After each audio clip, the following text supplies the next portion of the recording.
The Kryvax arena had stood for 1100 years. It had been built in an age when the Kryvax Empire stretched across 14 star systems, when its war fleets blackened the skies of conquered worlds, and when its name was spoken with genuine fear by every species unlucky enough to share a border with its expanding territory. The arena had been erected as a monument to that power, a cathedral of violence carved from the obsidian-rich stone of the Kryvax homeworld's southern volcanic basin. Its walls rose 90 meters into the sulfur-tinted sky, curved inward like the ribs of some impossibly large beast, braced by buttresses so thick that 3 Kryvax could walk abreast along their upper edges. The seating was arranged in concentric rings that cascaded downward toward the central fighting pit, a perfect circle of compressed earth and alien stone 60 meters across. 53,000 seats in total, each one carved with the same meticulous precision that the Kryvax applied to their starship hulls and their surgical instruments. Every seat was filled tonight. The smell hit you before you even passed through the outer gates. It was a smell that had seeped into the stone itself over 11 centuries of use, a layered palimpsest of blood and sweat and ozone, and the peculiar sweet-sour musk that Kryvax bodies produced when they were excited or afraid. Vendors lined the exterior colonnades, selling roasted strips of Grathok meat on skewers, fermented cactus blood in sealed pouches, and small carved tokens that served as betting markers for the evening's events. The noise was a living thing, a roar of voices and clicking mandibles, and the deep resonant hum that Kryvax produced in their thoracic cavities when they were experiencing strong emotion. It rolled across the volcanic plain like a weather system, audible for kilometers in every direction. Tulvar heard it from his transport skiff while it was still 3 minutes out, and the sound made the fine hairs along his dorsal ridge stand upright. Not from fear, from anticipation. He was a Kryvax of good breeding and better finances. His carapace was a deep, glossy black that he polished with mineral oil every morning, a mark of vanity that he indulged openly because he could afford to. He stood just over 2 meters tall on his 4 primary legs, with 2 shorter manipulator limbs folded against his thorax.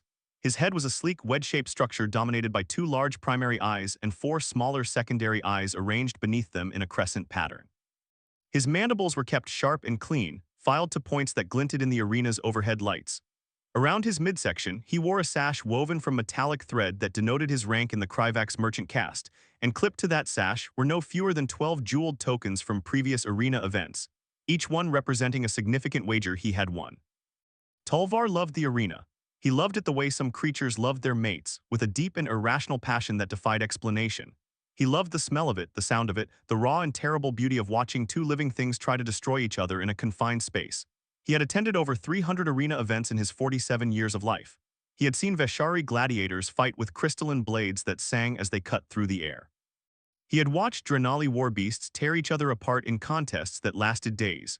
He had once witnessed a Voltari death match that was so brutal that 17 spectators in the front row had died from collateral splatter. But tonight was different, tonight was special. Tonight they had a humans. The skiff settled onto the private landing platform attached to Tulvar's personal box, a privileged position high in the arena's upper ring, directly across from the arena master's viewing chamber. The platform's surface was polished to a mirror sheen, and Tulvar could see his own reflection in it as he stepped down from the skiff's cabin. He paused for a moment to straighten his sash and check the placement of his betting tokens. Satisfied, he pushed through the heavy curtain that separated the landing platform from the box itself and stepped into the roar. His private box was 12 meters wide and furnished with plush cushions woven from the silk of deep cave spiders, a delicacy that cost more per square meter than most Kryvax earned in a year. A low stone table dominated the center of the space, its surface inlaid with a betting grid that glowed with soft blue light, displaying the current odds for every event on the evening's card. Behind the table, a carved stone railing provided an unobstructed view of the arena floor far below. The drop was sheer, nearly 70 meters, and the tiny figures of the arena attendants looked like insects from this height. Tulvar moved to the railing and looked down. The arena floor had been prepared with particular care for this event. The usual layer of old blood and compacted dirt had been scraped away and replaced with fresh earth, a pale ochre color that would make the blood show more vividly under the lights. The overhead illuminators had been adjusted to their brightest setting, casting the pit in a harsh, shadowless glare that left nowhere for a fighter to hide. 2 gates faced each other across the circle. The larger one on the eastern side was reinforced with heavy steel bands, its surface scarred from decades of use. That was the Beast Gate. The smaller one on the western side was cleaner, newer. That was the Prey Gate. Both gates were closed, both were guarded. "Quite a turnout," said a voice beside him. Tulvar didn't turn, he recognized the voice. Ulanth, A Veshari, one of the few non-Kryvax who had managed to secure a private box in the arena's upper ring.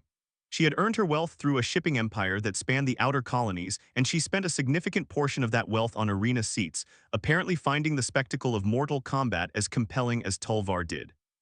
Her species was strikingly different from the Kryvax, all sharp angles and crystalline structures where the Kryvax were smooth and chitinous. Her body was slender, almost fragile-looking, composed of a translucent mineral-like material that refracted the arena lights into tiny rainbows with every movement. Her fingers were long and multifaceted, like carved gems, and they never stopped moving, always tapping, always fidgeting, as if she was constantly counting something that no one else could see. She had arrived before him, as usual. She was already settled on the largest cushion, her crystalline form catching the light in ways that made her look like a piece of living jewelry. A tray of betting tokens sat beside her, sorted by denomination with the obsessive precision that characterized everything Ulinth did. Quite a turnout, Tulvar agreed, finally turning from the railing. I haven't seen the arena this full since the Drenali War Beast trials 6 years ago. Because of the humans. Because of the humans. Ulinth's head tilted, a gesture that in Veshari body language indicated skeptical curiosity. I still don't understand the fascination. The Confederacy dispatch files describe them as utterly unremarkable. Soft bodies, no natural weapons, no armor, no venom, no significant speed or strength advantages.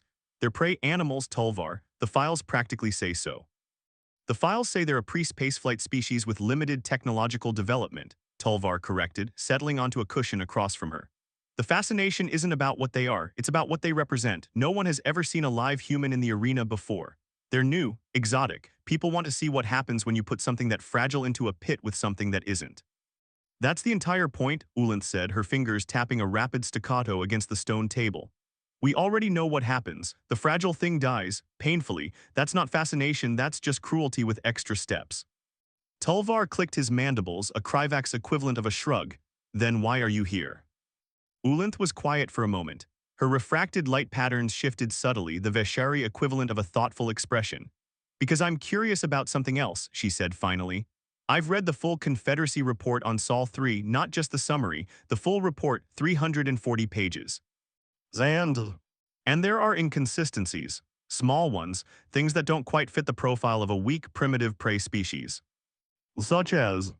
Ulinth picked up one of her betting tokens and turned it between her fingers, the faceted surface catching light. They've fought wars constantly for their entire recorded history. They've never stopped. Every generation, every century, they find new reasons to kill each other. The report frames this as a sign of primitive social development, and maybe it is. But Tulvar, they've been doing this for over 10,000 of their years. 10,000 years of continuous, organized violence. Most predator species stop warring once they establish dominance hierarchies. Prey species don't war at all. The humans do both, and they never stop. Tulvar waved a manipulator limb dismissively. Internal conflict is common among primitive species. The Vesk have been fighting territorial disputes for. The Vesk fight over resources and territory, Ulinth interrupted. Humans fight over ideas, philosophies, religions, economic systems. They've killed millions of their own kind over disagreements about how their societies should be organized. They've built weapons capable of destroying their entire planet and then chosen not to use them, not because they couldn't figure out how, but because they wanted to keep fighting with smaller weapons instead. She set the token down. That's not prey behavior, Tulvar, that's something else, I'm not sure what. Tulvar was silent for a moment, his secondary eyes blinking in the rapid pattern that indicated he was processing information he didn't particularly want to process. Then he pushed it aside with deliberate effort. You're overthinking this, he said firmly. It's a soft, naked creature with no natural defenses being put into a pit with a Grathok. The outcome is not in question. The only question is how long it lasts and how much entertainment it provides before it dies. He reached for the betting grid and tapped the surface, pulling up the odds for the main event. The numbers glowed up at him in soft blue light. Human Sol 3 versus Grathok DRNALIS Prime. Survival time over under 4 standard minutes. Over 12-1 under 125s. Human victory 701. Grathok victory 11000. The numbers were absurd. A 700-1 payout on a human victory meant that the bookmakers considered the event essentially impossible. The survival time over-under of 4 minutes told the story even more clearly. The betting market, which was usually a reliable aggregator of expert opinion, had collectively decided that this was going to be a very short and very one-sided contest. Tulvar placed a modest wager on the under. Not because he needed the money, but because it would be embarrassing to be seen not betting on the obvious outcome. Ulanth watched him place the bet with an expression that her crystalline face couldn't quite convey, but that her tapping fingers communicated clearly. Disapproval, or something adjacent to it. "You're certain this one is unmodified?" she asked, echoing the question she had raised in their earlier communications about the event. Her fingers had stopped tapping. When Ulanth's fingers stopped moving, it meant she was genuinely focused. "Scanned twice," Tulvar confirmed. "Once by the Confederacy assessment team when it was acquired and once by the arena's own veterinary staff when it arrived. No augmentations, no subcutaneous armor, no implanted weapons, no chemical enhancers in its bloodstream. Its muscle density is slightly above average for its species but well within natural parameters. Its bone structure is standard. No unusual metallurgical deposits, no reinforced joints, no biological modifications of any kind. It's clean." "Then how was it acquired?" Tulvar paused. This was a detail he had initially overlooked and then become mildly curious about once he'd learned it. A slaver crew picked it up from a frontier world, Juktara station out past the Verge. It was apparently working as a manual laborer in a cargo handling facility. Unarmed, unprotected, they stunned it, caged it, and put it on the market. The arena bought it for 40,000 credits. 40,000 credits, Ulanth repeated slowly, for a human. For a human, which I agree is surprisingly high. They usually go for 8 to 12,000 on the open market, assuming anyone wants them at all. But the arena master wanted this one specifically, paid over market value. "Why?" Tulvar clicked his mandibles again, but this time there was no casual dismissal in the gesture. It was a genuine expression of uncertainty. "I don't know. Kreltash doesn't explain his decisions to merchants. He just makes them and expects the rest of us to watch and pay." Ulanth leaned back on her cushion, her crystalline body catching the arena light in a way that made her look briefly like a statue. "I don't like it," she said quietly. "I don't like not knowing why someone pays 4 times the market value for a supposedly worthless creature and then puts it in the main event slot of the most heavily attended arena night in 6 years. There's a piece missing." "The piece is spectacle," Tulvar said, though a small part of him, the part that had read the full Confederacy report and noted the same inconsistencies Ulanth had mentioned, wasn't entirely convinced by his own words. "People want to see something new die. Kreltash is giving them what they want, it's business." Below them, the arena floor was being prepared for the undercard events. Attendants in heavy protective suits raked the fresh earth smooth, removing any rocks or debris that might give a fighter an unintended advantage. The work was meticulous and routine, performed with the mechanical efficiency of a task that had been repeated thousands of times over 11 centuries. When they finished, they filed out through a side gate and sealed it behind them, leaving the arena floor empty and pristine. The undercard proceeded with its usual rhythm. A pair of Vesk mercenaries fought with shock blades in a contest that lasted 11 minutes and ended when one of them slipped in the other's blood and impaled itself on its own weapon. The crowd laughed. A Voltari brute fought 3 Drenali hunting hounds and won, though it lost 2 limbs in the process and bled out from its wounds before the attendants could reach it, turning victory into a draw. The crowd roared its approval. A matched pair of crystalline gladiators from Ulanth's own species fought a stylized duel that was more dance than combat. Each blade stroke landing with a musical chime that the Veshari audience members seemed to appreciate more than the Kryvax did. Tulvar watched it all with the practiced appreciation of a connoisseur. He placed small bets, won some, lost some, enjoyed the familiar pageantry of it all. But the entire time, a thread of anticipation was winding tighter and tighter in his thoracic cavity. The undercard was prologue, the prelude, the warm-up act. The main event was what mattered. It was during the 4th undercard match, a tedious grappling contest between 2 heavily armored Kryvax soldiers that had devolved into a slow, sweaty clinch against the arena wall, that Tulvar noticed the crowd's mood shifting. The noise level hadn't changed, but its character had. There was a new edge to it, a sharpness that hadn't been there before. He looked up from the betting grid and scanned the rows of spectators around him. They were restless. Mandibles were clicking faster than the action below warranted. Bioluminescent throat patches were pulsing in erratic patterns, shifting between excitement yellow and anticipation orange, and a strange, hungry shade of red that Tulvar had only seen at a handful of events in his life. Conversations had died out. People were leaning forward in their seats, their secondary eyes fixed on the small western gate far below. The human gate. Word had spread through the arena like fire through dry grass. The human was here. Somewhere behind that small, clean gate in one of the holding cells that lined the arena's subterranean corridors, a living member of the species from Sol 3 was waiting to be released into the pit. The knowledge of it had transformed the crowd from an audience into something more primal, more dangerous. Tulvar felt his own thoracic muscles tighten. He hated admitting it even to himself, but he felt it too.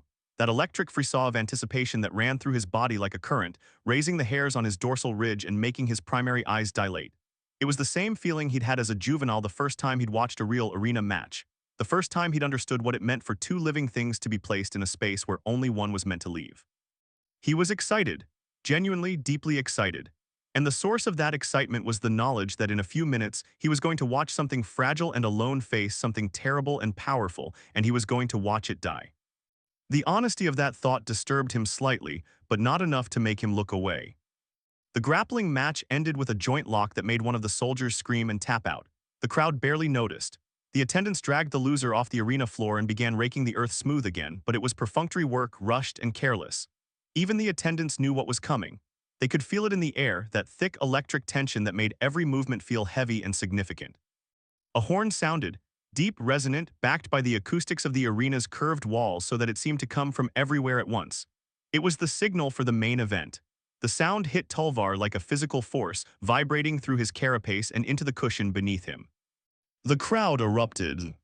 53,000 Kryvacs rose to their feet as one, their bioluminescent throats blazing with light, their mandibles clacking in a deafening staccato that echoed and amplified through the arena's architecture until the sound was no longer individual but collective. A single enormous voice made of tens of thousands of smaller voices, all saying the same thing. Show us. Tulvar stood. Ulanth stood beside him, her crystalline body catching the bioluminescent glow of the crowd and scattering it into 1,000 tiny points of light, as if she were surrounded by her own constellation. Below, the arena floor was empty. The two gates faced each other across the circle, closed and silent. On the eastern side, the massive beast gate, scarred and battle-worn, behind which something very large was very definitely awake and very definitely angry. On the western side, the small prey gate, clean and new, behind which something very small was very quiet. The silence on the floor was absolute, which made the roar of the crowd above it seem even louder by contrast. Tulvar found himself leaning forward over the railing, his manipulator limbs gripping the stone so hard that the tips of his claws left faint scratches in the polished surface. His 4 secondary eyes were fully dilated now, all 6 of his eyes locked on the western gate. His hearts were beating faster than they should have been, a physiological response he couldn't fully control and didn't entirely understand. The western gate opened. The human stepped out into the harsh arena lights. Tulvar's first thought was disappointment. The creature was so small, he knew the measurements from the scan report. 1.83 meters tall, 78 kilograms, but reading numbers on a data screen and seeing the actual physical reality of a living creature were profoundly different experiences. The human was shorter than Tulvar by a significant margin, shorter than almost every species that had ever fought in the arena. Its body was narrow, almost spindly, with no visible musculature that would suggest any capacity for violence. Its skin was a smooth, unremarkable shade of brown, completely unmarked by any natural armor, plating, or defensive adaptation. Its limbs were thin and ended in what appeared to be soft, flexible digits with no claws, no talons, no gripping pads, no specialized structures of any kind. It was wearing the gray garment the arena provided, a simple, loose-fitting covering that left its arms and lower legs bare. The garment emphasized rather than concealed the human's fundamental inadequacy. Every line of its body spoke of vulnerability, of softness, of a creature that had evolved in an environment so safe, so forgiving, that it had never needed to develop any meaningful physical defenses. It looked like prey. It looked like the most prey-like thing Tulvar had ever seen in the arena, and he had seen genuine prey animals put into the pit as entertainment for juvenile audiences. His second thought was confusion. The human didn't behave like prey. It stepped through the gate and into the arena with a gait that was steady and unhurried. Its head was up. Its shoulders were back. It didn't scan the arena for escape routes. It didn't look at the walls, at the gates, at the attendants, at any of the places a cornered animal would naturally look. It looked at the beast gate. It looked at the beast gate the way a craftsperson looks at a piece of raw material. Not with fear, not with despair, with assessment, with quiet, patient evaluation. What is it doing? Ulanth whispered beside him. Her fingers had stopped moving entirely, which Tulvar was beginning to understand was a more significant indicator of her emotional state than any Veshari facial expression could convey. Dying, presumably, Tulvar said flatly, but the word felt wrong even as he said it. The human standing in the arena below did not look like something that was about to die. It looked like something that was about to do something, though Tulvar couldn't have said what. The crowd's roar, which had been deafening when the human first appeared, was beginning to subside. not because the spectators were losing interest, but because something about the humans' demeanor was creating a dissonance that their instincts couldn't easily resolve. They had come expecting to see a cowering, terrified prey animal. What they were seeing instead was a creature that stood in the center of an arena designed for death and looked around with the calm attention of someone inspecting a room they just entered. Tulvar noticed the details because his secondary eyes were designed for exactly this kind of close observation, picking up fine movements and subtle cues that the primary eyes might miss.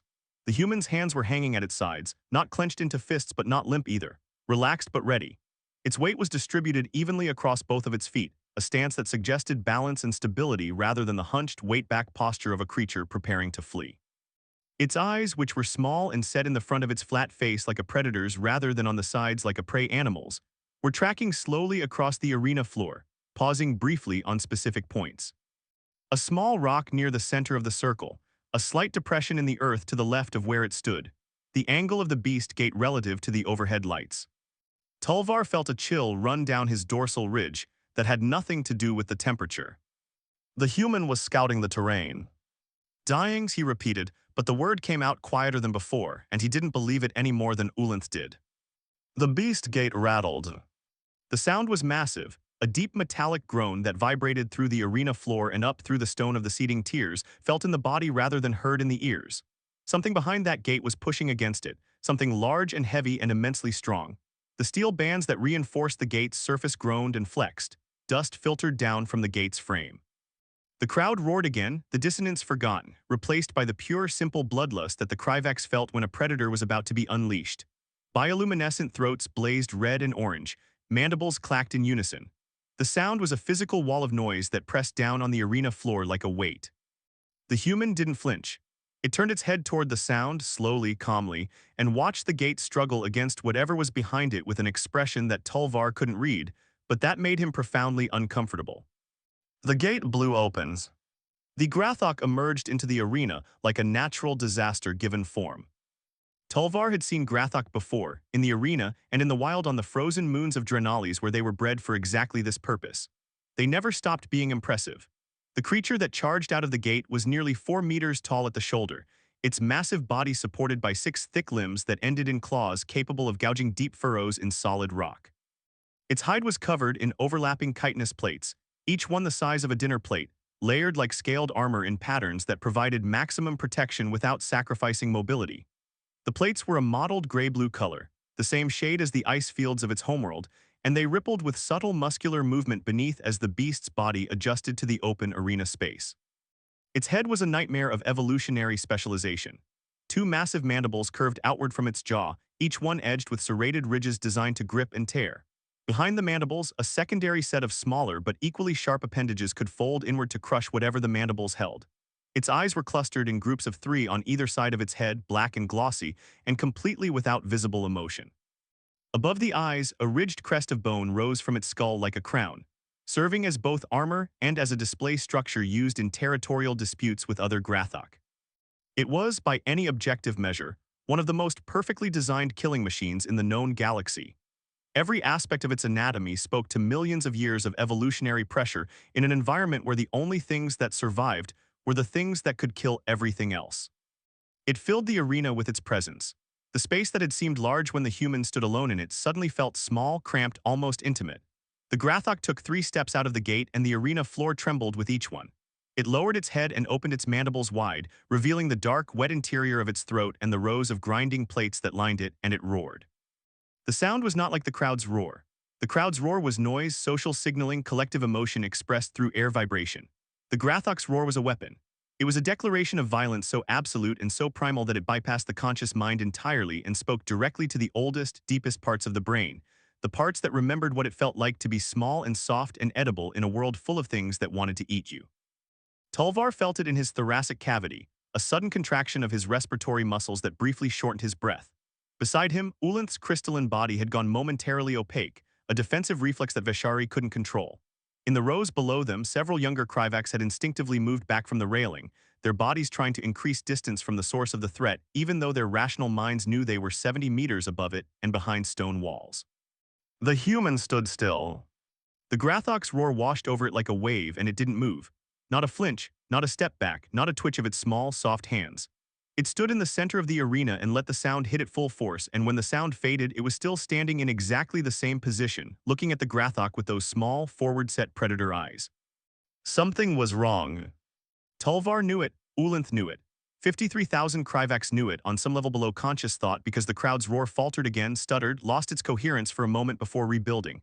They could feel it too, the dissonance, the wrongness. The human was not behaving the way a prey animal should behave when confronted with a predator that outweighed it by a factor of 20 and could kill it in a single bite. The Grathok felt it too. Tulvar watched the beast's body language shift in real time, watched the transition from aggressive charging posture to something more cautious, more evaluative. The Grathok was a predator. Predators relied on certain behavioral patterns in their prey, flight responses, panic responses, the frantic, uncoordinated movements of a creature that knew it was about to die and was too overwhelmed by fear to think clearly. These responses were the predator's tools as much as claws and teeth. They told the predator where the prey would go, what it would do, how to kill it most efficiently. The human wasn't giving the Grathok any of those signals. It wasn't running. It wasn't panicking. It wasn't doing anything that the Grathok's predatory instincts recognized as prey behavior, and in the absence of those signals, the Grathok was hesitating. Not for long, but long enough for Tulvar to notice. Long enough for the first seed of genuine unease to take root in his thoracic cavity. The Grathok made its decision. It was a predator. Hesitation was not in its nature. Whatever this small, strange creature was doing with its lack of fear, the Grathok was going to override it with sheer, overwhelming force. It lowered its head, aligned its body, and charged. The charge of a full-grown Grathok was one of the most impressive displays of raw biological power in the Confederate catalog. 6 limbs, each one as thick as a human torso, driving against the ground in perfect alternating rhythm. 400 kilograms of armored muscle accelerating from a standing start to 40 kilometers per hour in under 2 seconds. The arena floor shook with each stride. The chitinous plates along its body clattered and scraped against each other, producing a harsh metallic rattle that sounded like chains being dragged across stone. Its mandibles were spread wide, creating a V-shaped opening large enough to enclose the human's entire upper body. It closed 20 meters in less than 2 seconds. 15 meters. 10. The human didn't move.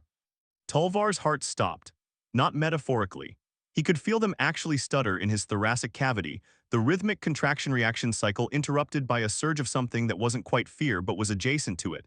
A sudden, violent recognition that he was watching something that didn't fit into any category his mind had prepared for this evening.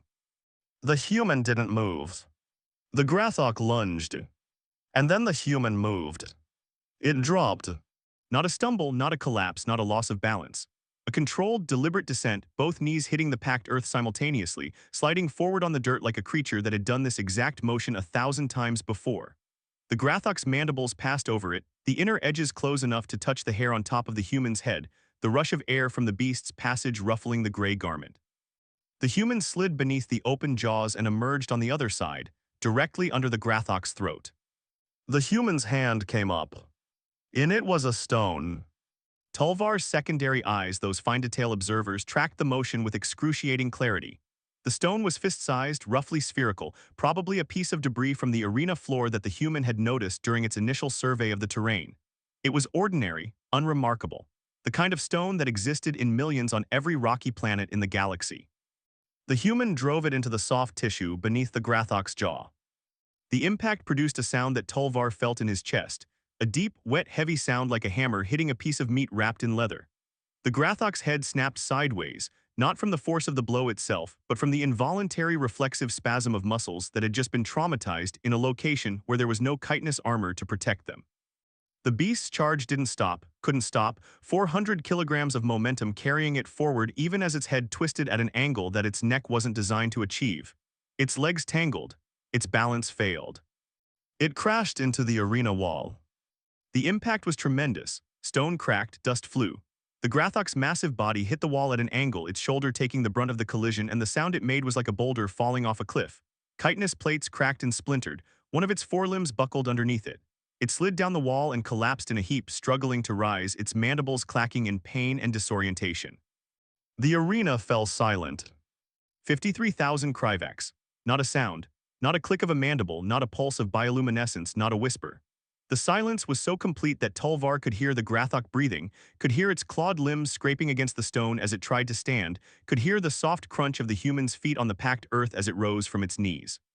The human stood up. It rolled its shoulders. A simple, casual motion, the kind of gesture a creature makes when it's preparing for physical exertion, like a runner stretching before a sprint or a craftsperson limbering up before beginning a detailed piece of work. It turned to face the Grathok, which had managed to get 3 of its 6 legs under it and was shaking its head, trying to clear the trauma, trying to understand what had just happened to it. The human looked at the beast with an expression that Tulvar had never seen on a human face before, because he had never seen a human face before, but that he recognized instinctively because it was an expression that existed in every predator species in the galaxy. Patience, controlled anticipation. The look of a creature that had decided what it was going to do and was now simply waiting for the opportunity to do it. Tulvar stood very still. His 4 secondary eyes were blinking rapidly, the involuntary Kryvak's stress response that he couldn't suppress and that he knew was visible to everyone in his box. His primary eyes were locked on the small, brown-skinned figure standing in the middle of the arena, and for the first time in his 47 years of arena attendance, he felt something he had never felt before. Not excitement, not bloodlust, not the comfortable, familiar thrill of watching a predetermined outcome unfold according to expectation. Fear. Cold, clean, absolute fear, starting in his thoracic cavity and spreading through his body like ice water, making every chitinous plate on his body feel tight and every joint feel stiff and every instinct in his ancient, predatory brain scream at him that the thing he was looking at was not what he had thought it was.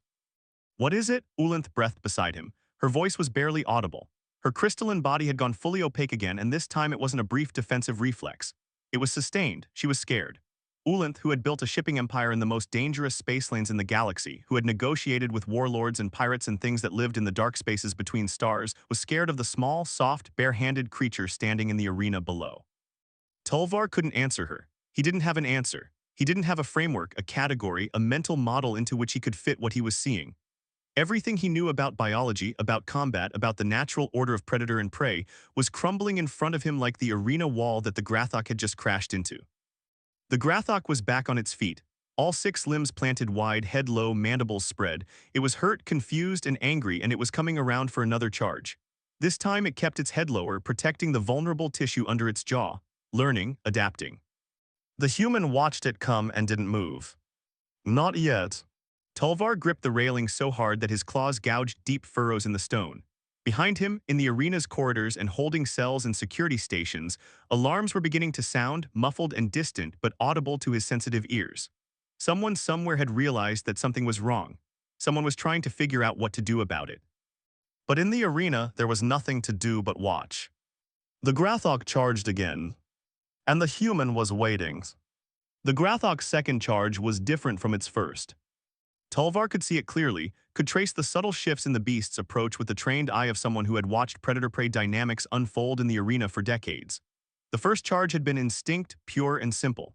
The Grathok had seen prey, committed to an attack vector, and thrown everything it had into a single overwhelming assault. It had been the response of a creature that had never once in its life encountered prey that didn't flee, that didn't cower, that didn't do anything except stand still and wait for it to arrive. The second charge was thought. The Grathok's head was lower now, tucked down between its forelimbs like a battering ram, protecting the soft ventral tissue that the human had exploited with surgical precision. Its body was more compact, its 6 limbs driving in a tighter gait that sacrificed a fraction of top speed for stability and control. Its mandibles weren't spread wide this time. They were partially closed, positioned to catch and grip rather than to engulf. The beast had been hurt, and it had learned from that hurt in the space of seconds, recalibrating its approach to eliminate the vulnerability that the human had exposed. It was adapting. This was what made Grathok such effective arena fighters. They weren't stupid. They were predators, and predators learned. Every species the Confederacy had ever pitted against a Grathok in the arena had faced this exact moment, the point where the beast stopped being a mindless killing machine and started being a thinking opponent. And every species, without exception, had failed at this moment. Because the Grathok's adaptations were fast and effective and backed by 400 kilograms of armored muscle. And whatever the prey species tried to do in response was simply too slow, too weak, too late.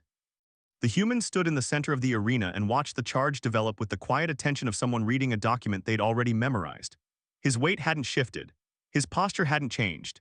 His hands hung at his sides, the right one still holding the blood-slick stone, though his grip on it had loosened slightly, as if he were already calculating whether it was still useful or whether he should discard it. Tulvar's secondary eyes tracked the human's gaze. It wasn't looking at the Grathok's head. It wasn't looking at the mandibles or the claws or the massive armored body bearing down on it. It was looking at the beast's legs. Specifically, it was looking at the forelimb on the Grathok's right side, the one that had buckled slightly when the beast crashed into the wall. The one that was bearing weight but doing so with a stiffness that suggested deep tissue bruising or possibly a hairline fracture in one of the internal bone structures.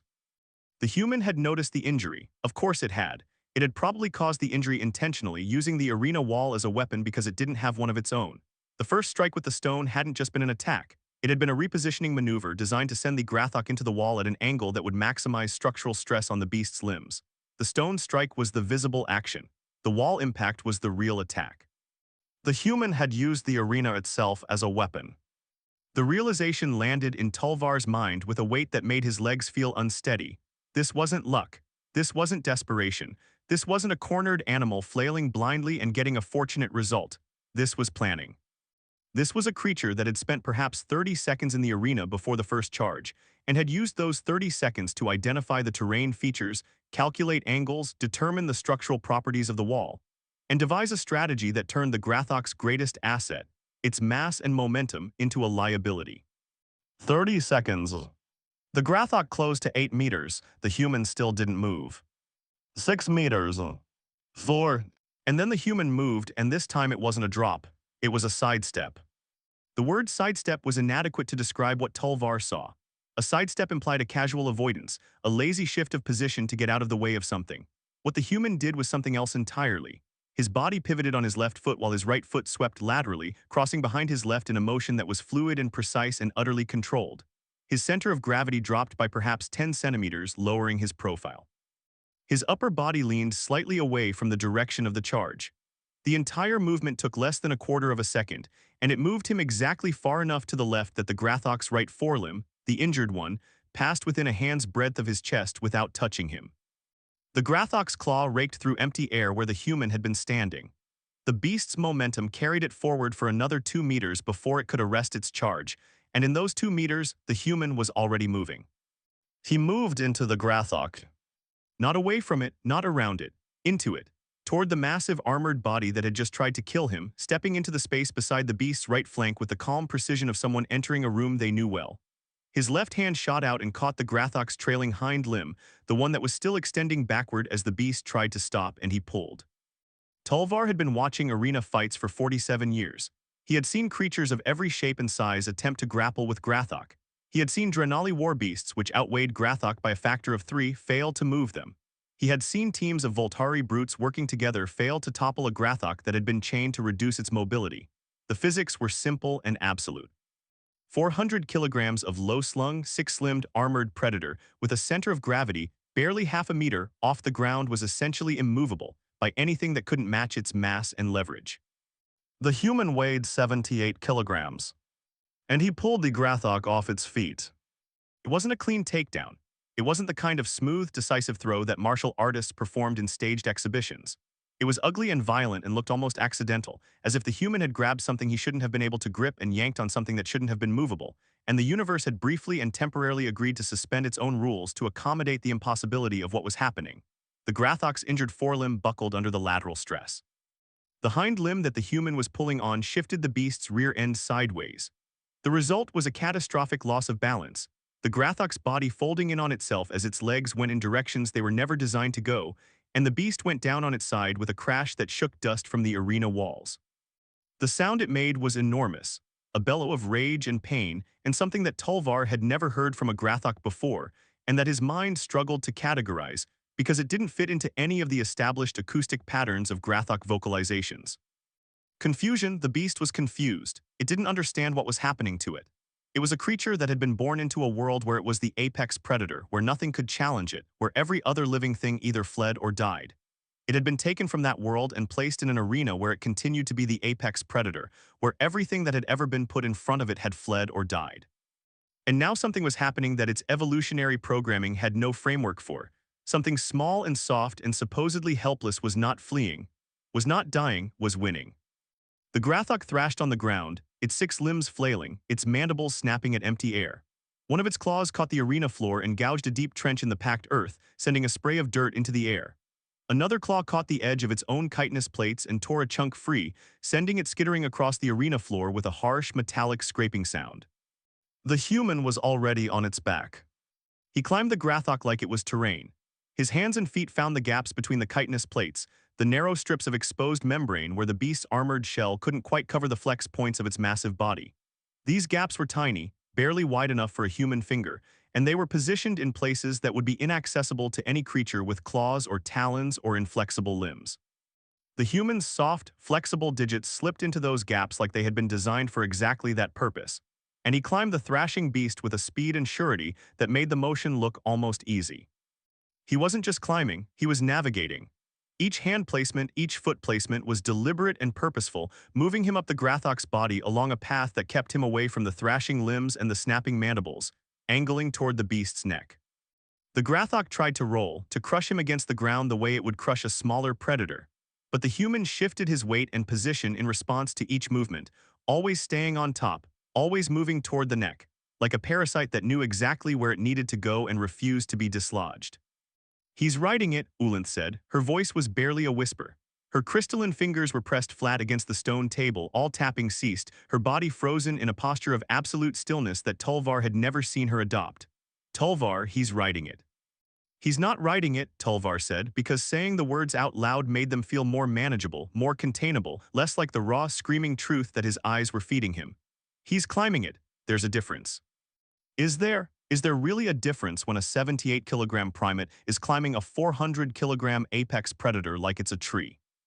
Tulvar didn't answer. The human reached the Grathok's neck. The beast's neck was thicker than the human's torso, sheathed in overlapping chitinous plates that were among the thickest on its entire body. There were fewer gaps here, fewer vulnerabilities. The Grathok's anatomy had evolved under the assumption that nothing would ever get this close to its neck alive, and so the armor was densest where it mattered most. But there was one gap, one small, narrow gap at the junction of the neck and the skull, where the spinal column passed through a channel in the armor before connecting to the braincase. It was a gap that existed in every Grathok, a necessary compromise between protection and mobility, and it was virtually impossible to exploit because reaching it required getting on top of a live Grathok's neck, which was something that no creature in the known galaxy had ever done and survived long enough to try. The human found it. His left hand wedged into the gap, fingers sliding into the narrow channel between armor and bone, feeling for the spinal cord the way a doctor might feel for a pulse. His right hand came up, palm open, positioned directly over the gap. And then he drove his elbow down. The first strike produced a sound like a muffled crack, the kind of sound that a thick branch makes when it's bent past its breaking point but doesn't quite snap. The Grathok's body convulsed, every limb locking rigid for a fraction of a second before the beast's nervous system recovered, and it started thrashing again, harder now, more desperately, throwing its head from side to side with enough force to decapitate a creature with less grip strength. The human held on. His left hand was still wedged in the gap, his fingers white-knuckled, the tendons in his forearm standing out like cables under his skin. The thrashing didn't dislodge him. He was locked into the beast's armor like a rivet, using the Grathok's own plating as handholds, his body pressed flat against the back of the beast's neck to minimize the leverage of its head tossing. The second elbow strike was harder than the first. Tulvar could see the human's entire body torque into the motion, his hips twisting, his shoulder dropping, every available gram of mass aligned behind the blow. The sound was sharper this time, wetter, accompanied by a visible spasm in the Grathok's hind limbs that suggested partial severance of the spinal cord. The beast's left hind leg went limp, not paralyzed but weakened, dragging uselessly behind it as the beast continued to thrash. The right hind leg still worked, and the forelimbs still worked, and the mandibles still snapped, but the Grathok was no longer a 6-limbed machine. It was a 5-limbed machine with a broken leg and a damaged spine, and its movements were becoming erratic, uncoordinated, the smooth predatory precision degrading into desperate, flailing chaos. The third strike was the one that ended it. The human raised his right elbow a final time, and Tulvar could see the muscles in his back and arm tense in a way that suggested this was the culmination of something, the final repetition of a motion that had been practiced until it was as natural as breathing. The elbow came down with a force that seemed disproportionate to the human's size, as if the blow were being delivered by something larger, something that existed inside the human's body and was using the human's arm as a tool. The sound was distinct, a single clean crack like a dry twig being snapped in half. The Grathok's entire body went rigid, every limb locked at full extension. The beast's mandibles snapped shut so hard that the serrated edges scraped against each other and sent a shower of tiny chitinous fragments into the air. Its eyes, those black, glossy, emotionless triples of lenses, went wide and then went still. Then the Grathog dropped. It didn't collapse gradually. It didn't fold or crumple or tip over. It simply ceased to be supported by its own nervous system and fell, all 400 kilograms of armored muscle dropping straight down from the height of its standing position and hitting the arena floor like a meteorite. The impact sent a shockwave through the packed earth that was visible as a ripple in the dust, a circular wave that expanded outward from the point of impact and dissipated against the arena walls. The human rode the body down. He absorbed the impact with his knees and one hand, the other hand still wedged in the gap in the beast's neck, and when the body settled, he was crouched on top of it like a statue on a pedestal. His gray garment was torn in several places. Blood, the Grathok's blood, a dark, viscous fluid the color of rusted iron, covered his right arm and splattered across his chest and face. His left shoulder, the one closest to the beast's head, was somehow untouched, the only part of his upper body that wasn't streaked with the beast's fluids. He stayed crouched for a moment, breathing. Tulvar could see his chest rising and falling, could see the slight tremor in his hands that suggested elevated exertion but not exhaustion. Then the human stood up on top of the dead Grathok and looked up at the crowd. He looked up. 53,000 Kryvax and the human looked up at them. Not at the arena walls, not at the gates, not at the sky, at them, at the audience, at the creatures who had paid to watch him die. His face was unreadable to Tulvar, a flat, blood-smeared mask with dark eyes that caught the arena lights and reflected them back with an intensity that felt personal, that felt targeted, that felt like being looked at by something that was cataloging you for future reference. Then the human wiped his hands on his gray garment, casually, the way someone might wipe grease off their fingers after working on an engine, and turned to face the eastern gate. The gate where more Grathok were waiting. Tulvar's comm unit buzzed against his thorax. He ignored it. His eyes were locked on the human, on the way the creature stood on the carcass of something that should have killed it in seconds, on the absolute absence of triumph or celebration in its posture. There was no gloating, no chest beating, no vocalization. The human wasn't performing for the crowd. It wasn't trying to impress anyone or intimidate anyone or communicate anything. It was simply standing on a dead thing and looking at the gate where the next live thing would come from, with the same quiet patience it had shown when it first entered the arena. That patience was the most terrifying thing Tulvar had ever seen. He understood this instinctively in the way that a prey animal understands the significance of a predator's gaze without being able to articulate why. The human wasn't patient because it was calm. It wasn't patient because it was confident. It was patient because patience was its default state. This was a creature that had learned, through years or decades or however long its short lifespan allowed, to wait, to observe, to let things come to it. To conserve its energy and its attention for the moments that mattered, and to let everything else pass like water over stone.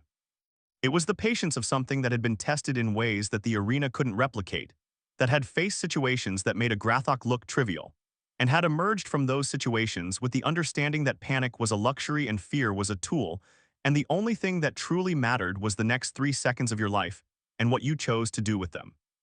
The comm unit buzzed again.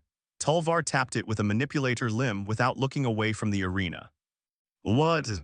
Sir, this is arena security. We have a situation. The arena master is requesting. I know what the arena master is requesting. I can see what the arena master is requesting. Behind the eastern gate, shadows were moving. Large shadows, multiple large shadows. How many? A pause on the comm channel. Then, 4. They're loading 4 Grathok into the eastern gate system. The arena master wants them released simultaneously. Tulvar closed his primary eyes and kept his secondary eyes open, a Kryvax technique for managing sensory overload that he hadn't used in years. 4. Simultaneously, against one human with no weapons. Yes, sir. The betting board is going to. The betting board has been suspended, sir. All wagers on the main event are frozen pending. Pending what? Tulvar cut in, his voice sharper than he intended. Pending the outcome that the arena master has already decided. 4 Grathok against 1 unarmored human isn't a fight, it's an execution. He's trying to salvage the evening. Another pause, longer this time. When the security officer spoke again, his voice was lower, more careful, as if he were choosing his words with the awareness that they were being recorded and that the recording might be reviewed by people who were currently very angry about the evening's unexpected turn of events. Sir, with respect, I'm not sure the arena master is thinking about salvaging the evening. I think he's thinking about killing the human. I think the human's survival is being treated as a security concern rather than an entertainment concern. Tulvar absorbed this. The distinction was important, and it confirmed something that had been forming in the back of his mind since the moment the human had dropped beneath the first Grathok's charge. The arena was not a place where unexpected things were allowed to happen. It was a controlled environment, a carefully managed spectacle where the outcomes were designed to be predictable, and the only variable was how long the losing combatant lasted before dying. The human had broken that control. The human had taken the most fundamental assumption of the arena, that the designated prey would die, and shattered it in front of 53,000 witnesses. That wasn't entertainment, that was a threat. Understood, Tulvar said and closed the comm channel. Beside him, Ulanth spoke, for Grathok. Oh yes. Simultaneously. Oh yes. And you believe that will be sufficient? The question hung in the air between them like smoke. Ulanth's crystalline body was still opaque, her fingers still pressed flat against the table, but her voice was steady, and the steadiness was itself a form of communication. Ulanth was not a creature who wasted steadiness on situations she felt confident about. She deployed it like armor, a protective layer of calm that she used specifically when she was not calm at all. Tulvar turned to look at her directly, all six eyes aligned, which was a Kryvax gesture of full and undivided attention that he reserved for serious conversations. I don't know, he said. The honesty of the words shocked him almost as much as the events in the arena had. Tulvar was a creature who dealt in certainty. His business, his social position, his entire identity was built on the ability to assess situations, calculate odds, and make confident predictions about outcomes. Saying I don't know was not in his repertoire. And yet here he was, saying it to a Veshari shipping magnate in a private box, while a blood-covered human stood on a dead Grathok in the arena below. And the words felt more true than anything he had said in months. I don't know, he repeated, because saying it once hadn't diminished the weight of it, and he needed to feel that weight again to confirm that it was real. I watched that creature kill a Grathok with a stone and its elbows in approximately 45 seconds. I watched it use the arena wall as a weapon. I watched it identify an injury it had caused, and then exploit that injury on the Grathok's next charge. I watched it climb a live Grathok like a ladder and perform a precision strike on a target that is effectively invisible unless you know exactly where to look for it. And I don't know if 4 Grathok will be sufficient because I don't understand what I'm looking at. Ulanth was quiet for a long moment. Then she said something that landed in Tulvar's mind like a stone dropped into still water, sending ripples through every thought he had been trying not to think. The tally marks. Tulvar's primary eyes narrowed. What tally marks? The ones in its holding cell. I have a contact in arena security, a Veshari who owes me a favor. She calmed me during the undercard with a curious detail. When the human was being transferred from the holding cell to the prey gate corridor, one of the attendants noticed scratches on the cell wall. Tally marks, 412 of them according to her count.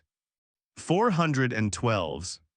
412, scratched into stone with bare fingers. The attendant who found them assumed they were a countdown, a record of how many days the human had been in captivity or something similar.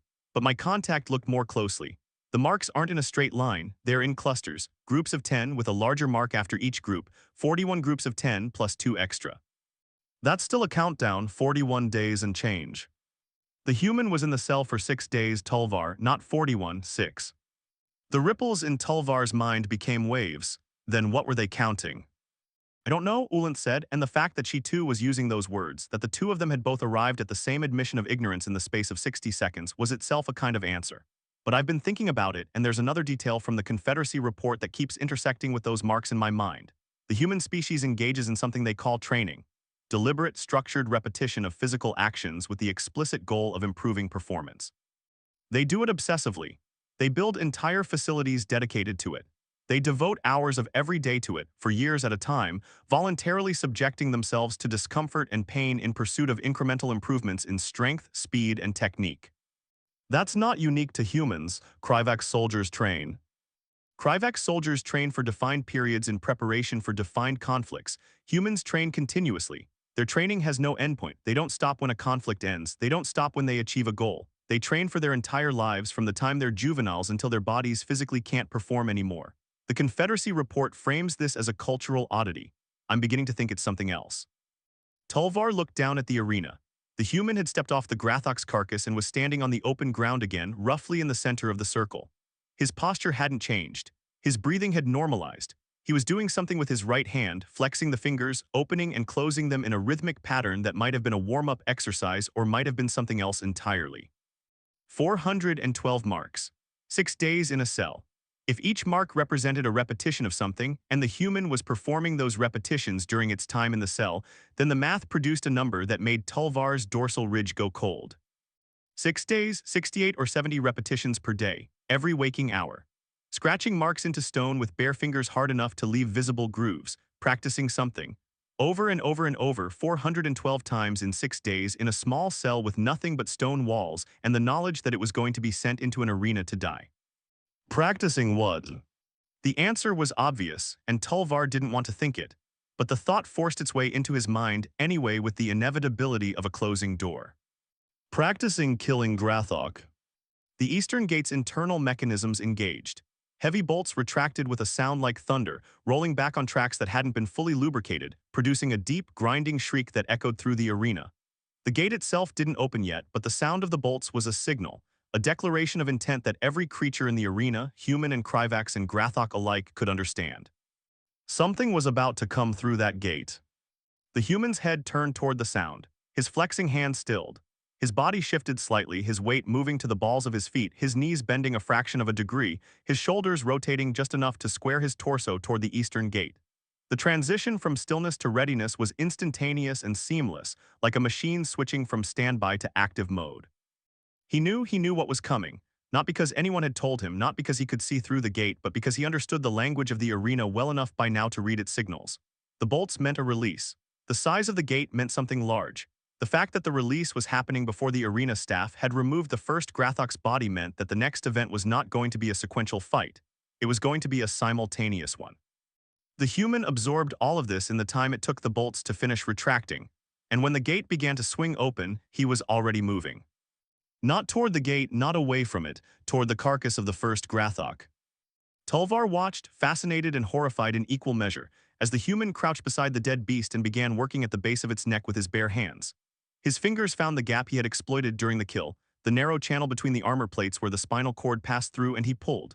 The chitinous plates, already weakened by the impacts of his elbows, separated with a harsh cracking sound, exposing the underlying tissue and bone. The human reached into the opening with both hands and extracted something that caught the arena light with a metallic glint. A chitinous plate, one of the smaller ones from the neck area, roughly the size and shape of a large knife blade. It was curved, thick at the base, and tapering to a ragged edge where it had broken free from its neighbors. It was not a weapon in any meaningful sense. It was a piece of debris, a fragment of armor torn from a dead thing. The human held it up, turned it in his hands, tested its weight and balance with a few practiced rotations of his wrist. Then he adjusted his grip, holding it the way one would hold a short blade, with the curved edge forward and the thick base braced against his palm. He had made a weapons. From a dead Grathok's armor, in the space of perhaps 15 seconds with his bare hands, while 4 more Grathok were being released from the gate behind him. The gate swung fully open. 4 Grathok emerged. They came out in a rough formation, not coordinated in any meaningful way but not chaotic either, driven by the same predatory instincts that had governed the first beast's behavior, but informed by the smell of dead Grathok that saturated the arena floor. They could smell their dead packmate. They could see its body, collapsed and broken against the arena wall. They could see the small, soft, blood-covered creature standing beside it with a piece of their packmate's armor in its hand. The lead Grathok stopped.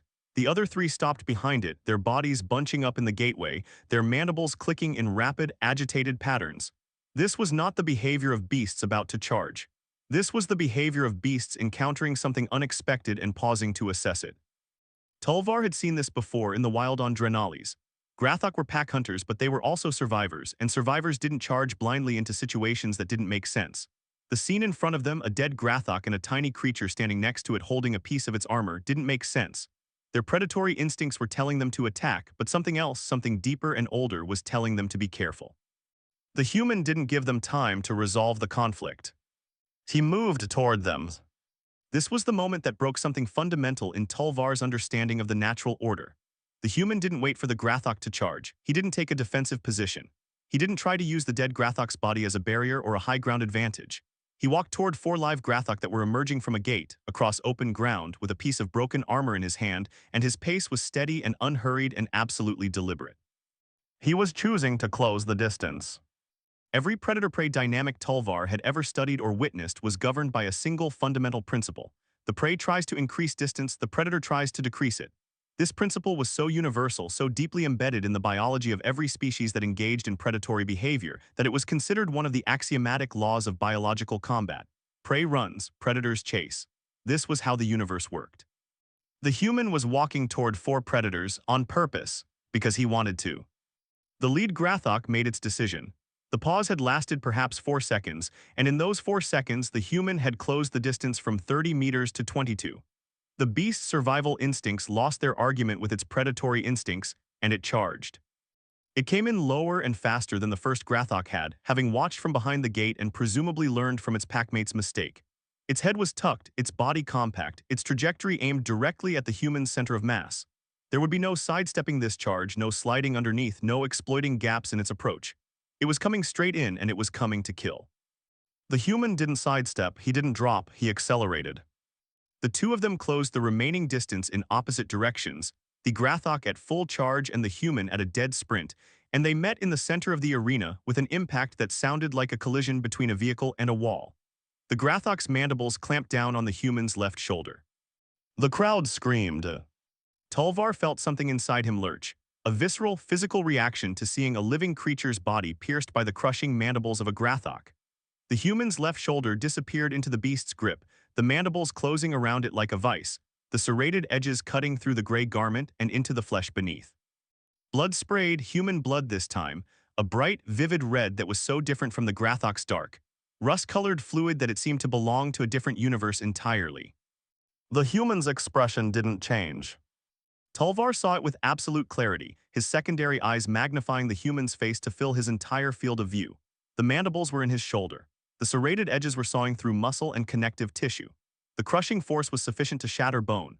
The pain of such an injury should have been incapacitating, should have dropped the human to the ground, should have produced a scream or a convulsion, or at minimum a facial expression that communicated the agony of what was happening to his body. The human's face showed nothing. Not pain, not fear, not anger. Nothing. His jaw was set, his eyes were focused, his brow was slightly furrowed in what might have been concentration or might have been effort, but there was no agony in it, no suffering, no indication that his body was experiencing something that should have been catastrophically overwhelming. Heart rate, Tulvar heard himself say, the words torn from his throat by something that wasn't quite his conscious will. Ulinth, the heart rate monitor. What's his heart rate?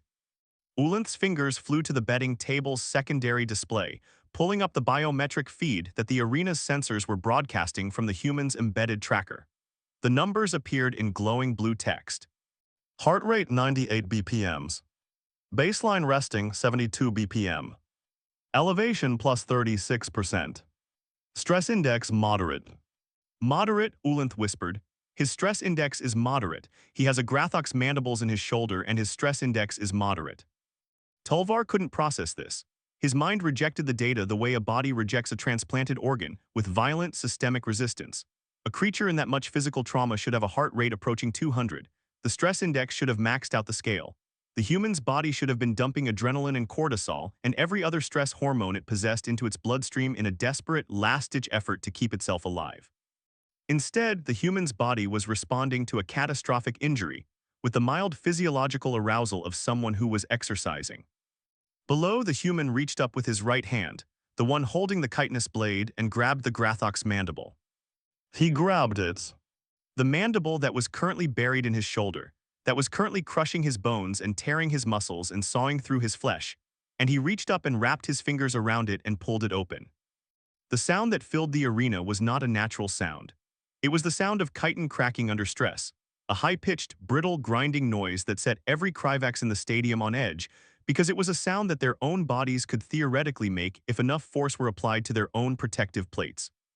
The Grathok's mandible, a biological structure designed to crush bone and shear through armor, bent outward under the human's grip, the hinged joint at its base creaking and popping as it was forced in a direction it was never meant to go. The Grathok released, not voluntarily. The pain in its mandible joint exceeded the satisfaction of its bite, and its body reflexively opened its mouth to relieve the pressure. The mandible came free of the human's shoulder with a wet sucking sound, trailing blood and tissue fragments, and the human spun inside the beast's guard. Inside, he was inside the guard. Inside the radius of the Grathok's limbs, inside the reach of its claws, inside the killing zone where every species in the galaxy knew you should never be because there was no way to defend yourself at that range. The human drove the chitinous blade into the Grathok's throat. Not a precise strike this time. Not a measured, anatomically targeted attack like the elbow strikes to the spine. This was raw, violent, desperate, a full-arm thrust that buried the broken piece of armor plate deep in the beast's neck, punching through the thinner chitinous layers on the underside of the throat and into the soft tissue beneath. The Grathok's blood sprayed out in a dark, pressurized jet that coated the human's right side from head to waist, and the beast staggered backward, clawing at its own throat, trying to dislodge the fragment that was now acting as a plug in a wound that wanted to bleed it dry. The human let it go. He let the beast stagger away and bled, and he turned to face the other three. They had spread out during the brief, violent exchange with the first beast, forming a rough semicircle around the human's position. Not a coordinated tactic. Grathok didn't coordinate, but an instinctive response to the chaos, a spreading pattern that gave each beast its own approach vector and prevented them from getting in each other's way. The human stood in the center of the semicircle. His left arm hung at his side, broken or near broken, the shoulder a ruined mass of torn fabric and exposed tissue that was pumping bright red blood down his arm and dripping from his fingertips. His right hand still held the chitinous blade, though the impact with the Grathok's throat had cracked it further and the edge was now ragged and unreliable. Blood, both his own and the Grathok's, covered almost his entire body, turning the gray garment into a dark, soaked rag that clung to his frame and made him look like something that had crawled out of a slaughter pit. He was breathing harder now. Tulvar could see it, the rise and fall of his chest, the slight expansion of his ribcage with each inhale. His heart rate displayed on the betting table's screen had climbed to 112 beats per minute, still low, still absurdly, impossibly low for a creature with a shattered shoulder and significant blood loss, but higher than before. The fight was costing him something. He wasn't invincible. He wasn't a god or a machine or a force of nature wearing human skin. He was a biological creature with limits, and he was approaching them. But not fast enough. The second Grathok charged from the right, the third from the left. Simultaneous, or nearly so, a pincer movement that reduced the human's escape options to zero. He couldn't sidestep both. He couldn't outrun either. He was in the center of a closing vise with a broken arm and a broken weapon, and there was physically no way for him to avoid being hit by at least one of them. The human didn't try to avoid it. He moved toward the second Grathok, the one on his right, and did something that Tulvar's mind processed but refused to accept. He used the first Grathok's body as a tool. The first beast, the one with the chitinous blade in its throat, was still standing barely, its legs wide and shaky, its head lowered, blood pouring from the wound in a thick, dark stream. It was between the human and the second charging Grathok, and the human sprinted toward it and used its body as a springboard, planting his right foot on the beast's lowered head and launching himself sideways over the second Grathok's charge, twisting in midair like an acrobat, landing on his feet on the beast's left side. The second Grathok, whose charge had been aimed at the space where the human had been a fraction of a second before, couldn't correct its trajectory in time. It crashed into the first Grathok. 400 kilograms of armored predator colliding with 400 kilograms of already dying predator. The impact was catastrophic for both. The first Grathok, which had been held upright by nothing more than stubborn biology, was knocked flat, the chitinous blade in its throat driven deeper by the collision, its body convulsing in its final death throes. The second Grathok stumbled, its forelimbs tangling with the first beast's body, and it went down on its knees, its head slamming into the arena floor with enough force to crack the packed earth. The human was already on it. He dropped onto the second Grathok's back as it tried to rise, his right hand driving the cracked chitinous blade into the gap behind the beast's forelimb, finding the same kind of vulnerable tissue junction he had exploited on the first kill. The blade broke on impact, shattering into fragments, but the force of the blow drove a shard deep enough into the beast's body to cause catastrophic internal damage. The Grathok screamed, a sound that was nothing like the confident roar it had produced earlier, a high, thin, reedy sound that was pure pain and fear, and it bucked and twisted and threw the human off its back. The human hit the ground rolling and came up on his feet. His right hand was empty now, the broken blade gone. His left arm was completely useless, hanging at his side like a dead weight, the shoulder joint visibly deformed, the bone probably fractured in multiple places. Blood was pooling beneath his feet, a dark, spreading stain on the pale ochre earth. 2 Grathok down, 1 dying, 1 dead, 2 remaining. The third Grathok, the one that had charged from the left, had pulled up short when the human jumped over the second beast, and it was now circling at a distance of about 15 meters, its body low, its mandibles clicking in that rapid, agitated pattern that Tulvar was beginning to understand was not an attack signal but a confusion signal. The beast didn't know what to do. Nothing in its experience or its evolutionary programming had prepared it for a prey animal that fought back, that killed its packmates, that used dead bodies as tools and jumped over charging beasts and kept fighting with a shattered arm and no weapon. The fourth Grathok had stopped at the gate. It hadn't entered the arena fully. Its forelimbs were planted on the threshold, its body half in and half out, and it was making a sound that Tulvar had never heard a Grathok make before. A low, continuous rumble, deep in the beast's chest, producing a vibration that was felt more than heard. It was the sound Grathok made when they were afraid. Not angry afraid, not aggressive afraid. Genuinely, deeply afraid, the sound of a creature that had encountered something its instincts told it to flee from but whose pride and territorial nature wouldn't let it run. The third Grathok heard the sound and seemed to draw strength from it. The rumble stabilized it, gave it something to anchor to, and it made its decision. It charged. Slower than the others, more cautious. Its head was lower than any of the previous charges, practically scraping the ground, its body bunched and compact, every limb driving in perfect coordination. It was the most technically proficient charge of the entire evening, a textbook Grathok assault that left no gaps, no vulnerabilities, no exploitable angles. The human stood his ground. He had nothing, no weapon, no functioning left arm, no stone, no chitin blade, no tool of any kind. He had 2 legs and a right arm and a body that was losing blood at a rate that would have killed most species within minutes. He had a broken shoulder, probable internal injuries from the impact of being thrown, and the accumulated exhaustion of fighting 400 kilograms of armored predator for what Tulvar estimated was approaching 2 minutes of sustained, maximum effort combat. He stood his ground. The Grathok closed to 5 meters, 4-3. The human stepped forward. He stepped into the charge, not to the side, not underneath, into it. Directly into the path of 400 kilograms of armored death with his right arm pulled back, his fist clenched, his body coiled like a spring that was about to release every remaining ounce of energy it contained. The Grathok's mandibles opened to receive him. The human's right fist met the Grathok's face. It wasn't a punch in any conventional sense. It was a full-body commitment, every gram of the human's 78 kilograms aligned behind the blow, his feet driving against the ground, his hips rotating, his shoulder, his ruined, shattered shoulder somehow generating force through the wreckage of its own structure. His fist connecting with the Grathok's primary eye cluster with an impact that produced a sound like a wet stone hitting a wall. The Grathok's eye exploded. The cluster of 3 lenses burst under the impact, dark fluid spraying outward, the beast's head snapping sideways with a force that wrenched its neck at an angle that no living Grathok neck was designed to achieve. The charge didn't stop. The beast's momentum was too great, but it was no longer aimed at the human. It was aimed at empty air, and the Grathok shot past him like a missile that had lost its guidance, crashing into the arena wall on the far side with a sound that dwarfed the first beast's impact, cracking the stone from floor to ceiling, sending chunks of masonry tumbling into the pit. The Grathok slid down the wall and didn't get up. One eye destroyed, neck broken, skull fractured, dead on impact. The human stood in the center of the arena.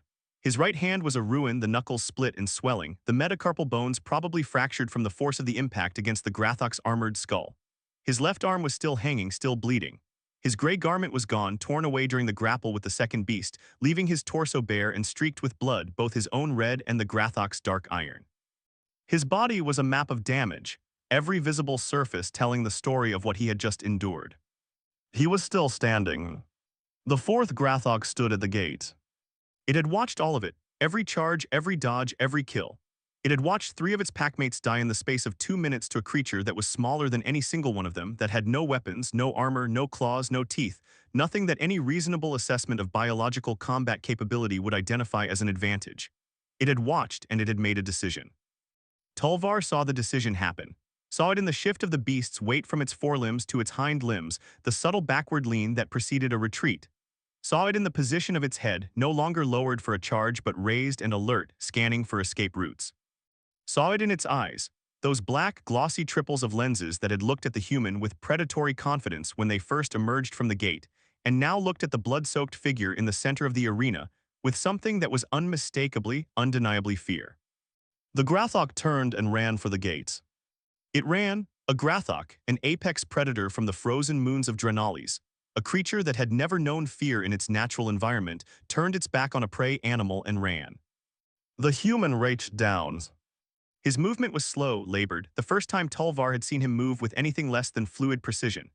The accumulated damage was asserting itself, his body's resources running low, the blood loss and the broken bones and the torn muscles all demanding their due. But he reached down and his right hand, the shattered, swelling, blood-soaked ruin of a hand, closed around something on the arena floor. The largest fragment of the chitinous blade. The base piece, thick and heavy, with a jagged, broken edge where it had separated from the rest of the plate. It was perhaps 20 centimeters long and weighed maybe a kilogram. It was, by any reasonable assessment, a poor excuse for a weapon. The human threw it. His throwing motion was ugly. No spin, no technique, no graceful release. Just a raw, full-arm heave, powered by back and shoulder muscles that were screaming with pain and damage, sending the chunk of chitin arcing through the arena air in a high, tumbling trajectory that looked like it would miss by a wide margin.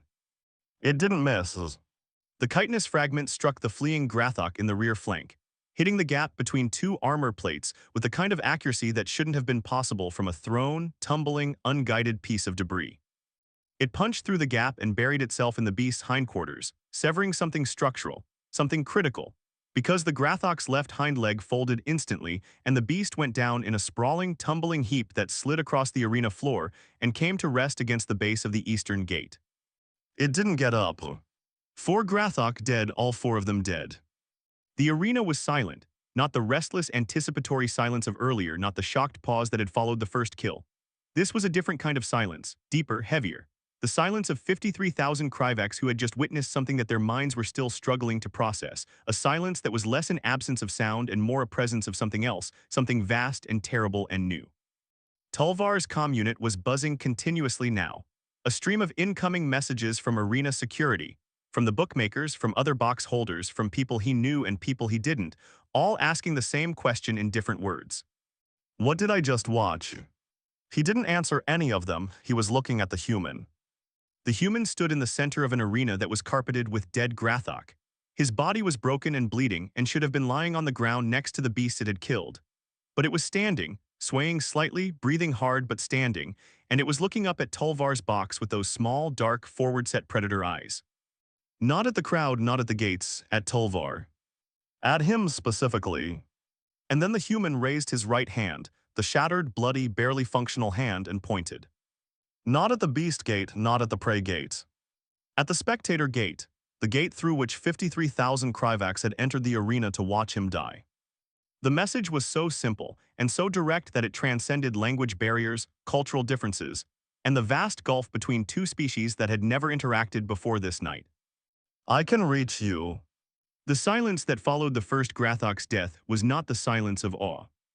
Tulvar had heard awe silence before.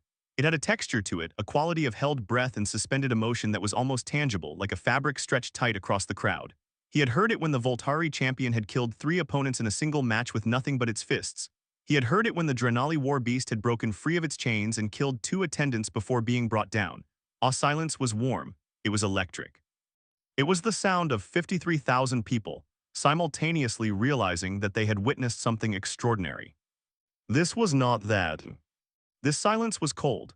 It was the silence of confusion, of minds trying to process information that didn't fit into any available category. It was the silence of a crowd that had come expecting a simple, satisfying narrative, a fragile thing dying beautifully for their entertainment, and had instead been handed something that refused to be simple and refused to die and refused to be entertaining in the way they had anticipated. Tulvar's secondary eyes were blinking so rapidly that his vision was fragmenting into strobing snapshots, each one capturing a different angle of the scene below. The human standing on the Grathok's carcass, the blood dark and bright intermingling on the packed earth, the crowd frozen in their seats, bioluminescent throats flickering in erratic, uncertain patterns that shifted between colors so quickly they produced a muddy, indeterminate glow. The arena floor itself, scarred and gouged, the pristine ochre surface transformed into a battlefield that looked like it had hosted a war rather than a single combat. He killed it, Ulanth said. Her voice was flat, stripped of its usual measured cadence, the words falling out of her mouth like stones dropping into water. He killed a Grathok with a stone and his elbows in under a minute. Oh yes. He had no weapons. No. He has no armor, no claws, no venom, no natural weapons of any kind, and he killed a Grathok. Oh yes. Stop saying yes, say something that makes sense of this. Tulvar turned his primary eyes away from the arena and looked at Ulanth directly. All 6 eyes, aligned in that full-attention configuration that Kryvax reserved for moments of genuine gravity. What he saw in her crystalline form disturbed him almost as much as what he had seen in the arena. Ulanth's body had gone through several transformations since the fight began. First opacity, the defensive reflex, then translucence, a partial relaxation. Now she was cycling between states, flickering from opaque to transparent to a strange, milky semi-transparency that Tulvar had never seen in a Veshari before. Her fingers weren't just still. They were pressed flat against the stone table with enough force that the faceted edges were leaving faint scratches in the surface, the Veshari equivalent of gripping something so hard your knuckles turned white. "I don't have anything that makes sense of this," Tulvar said.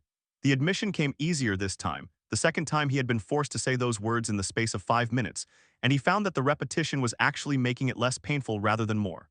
There was a strange liberation in admitting ignorance when the evidence for ignorance was so overwhelming that maintaining the pretense of knowledge would have been more embarrassing than the ignorance itself.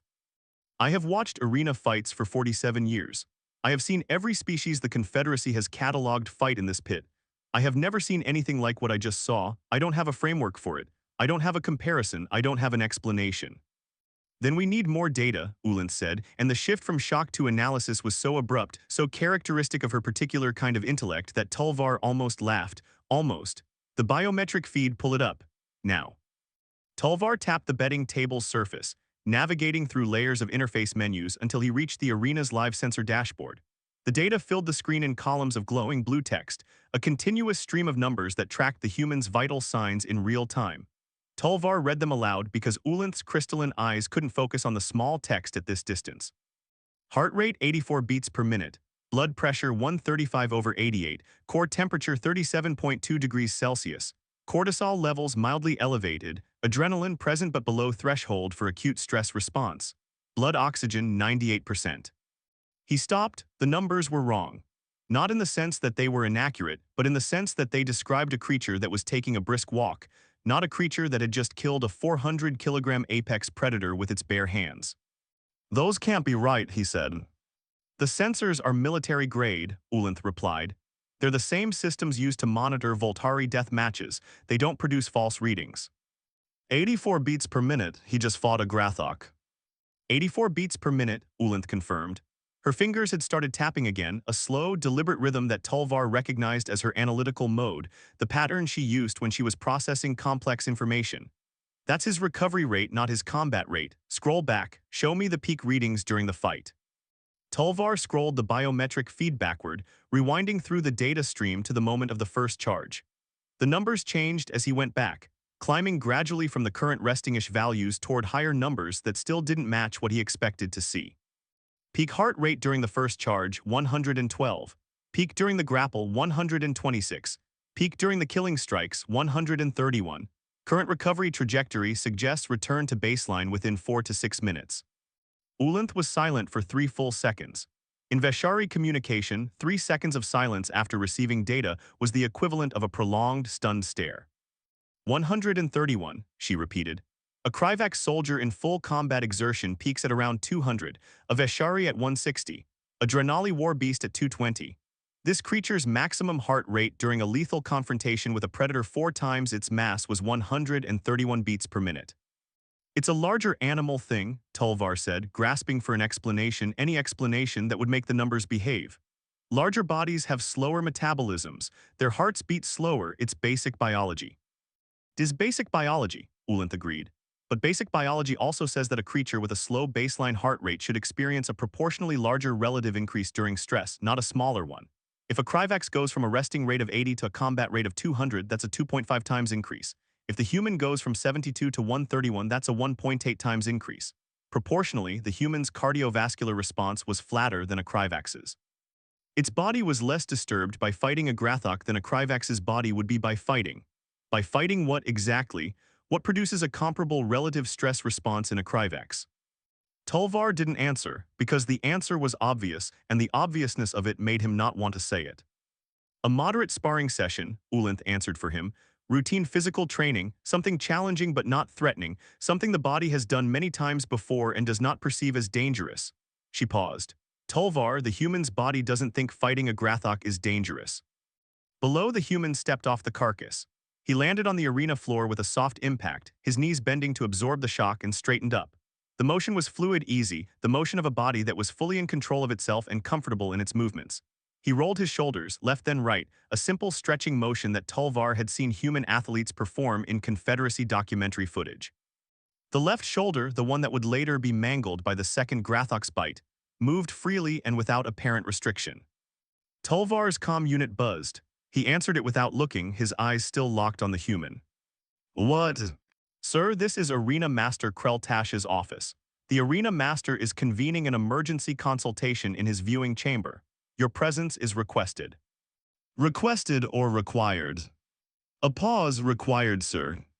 Tulvar closed the channel and stood, his four primary legs unfolding beneath him with a motion that felt heavier than usual, as if the gravity in his private box had increased by a fraction of a percent.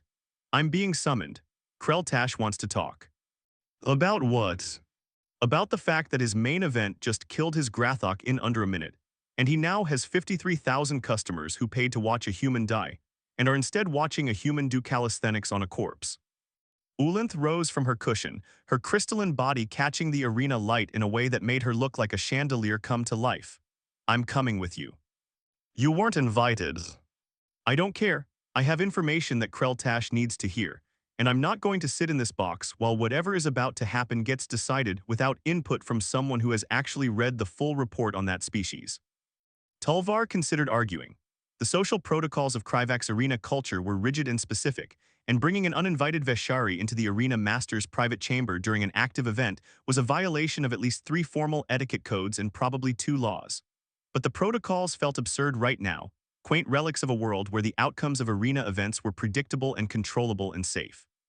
Fine, he said, stay behind me and don't speak until I give you permission.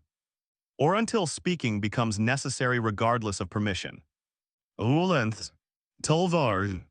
They looked at each other for a moment, two creatures from different worlds united by the shared recognition that something had just changed in ways that neither of them fully understood, and that the change was not finished happening. They left the boxes. The corridor outside Tulvar's private box was wide enough for 6 Kryvaks to walk abreast, floored in polished obsidian that reflected the overhead lights in dark, rippling mirrors.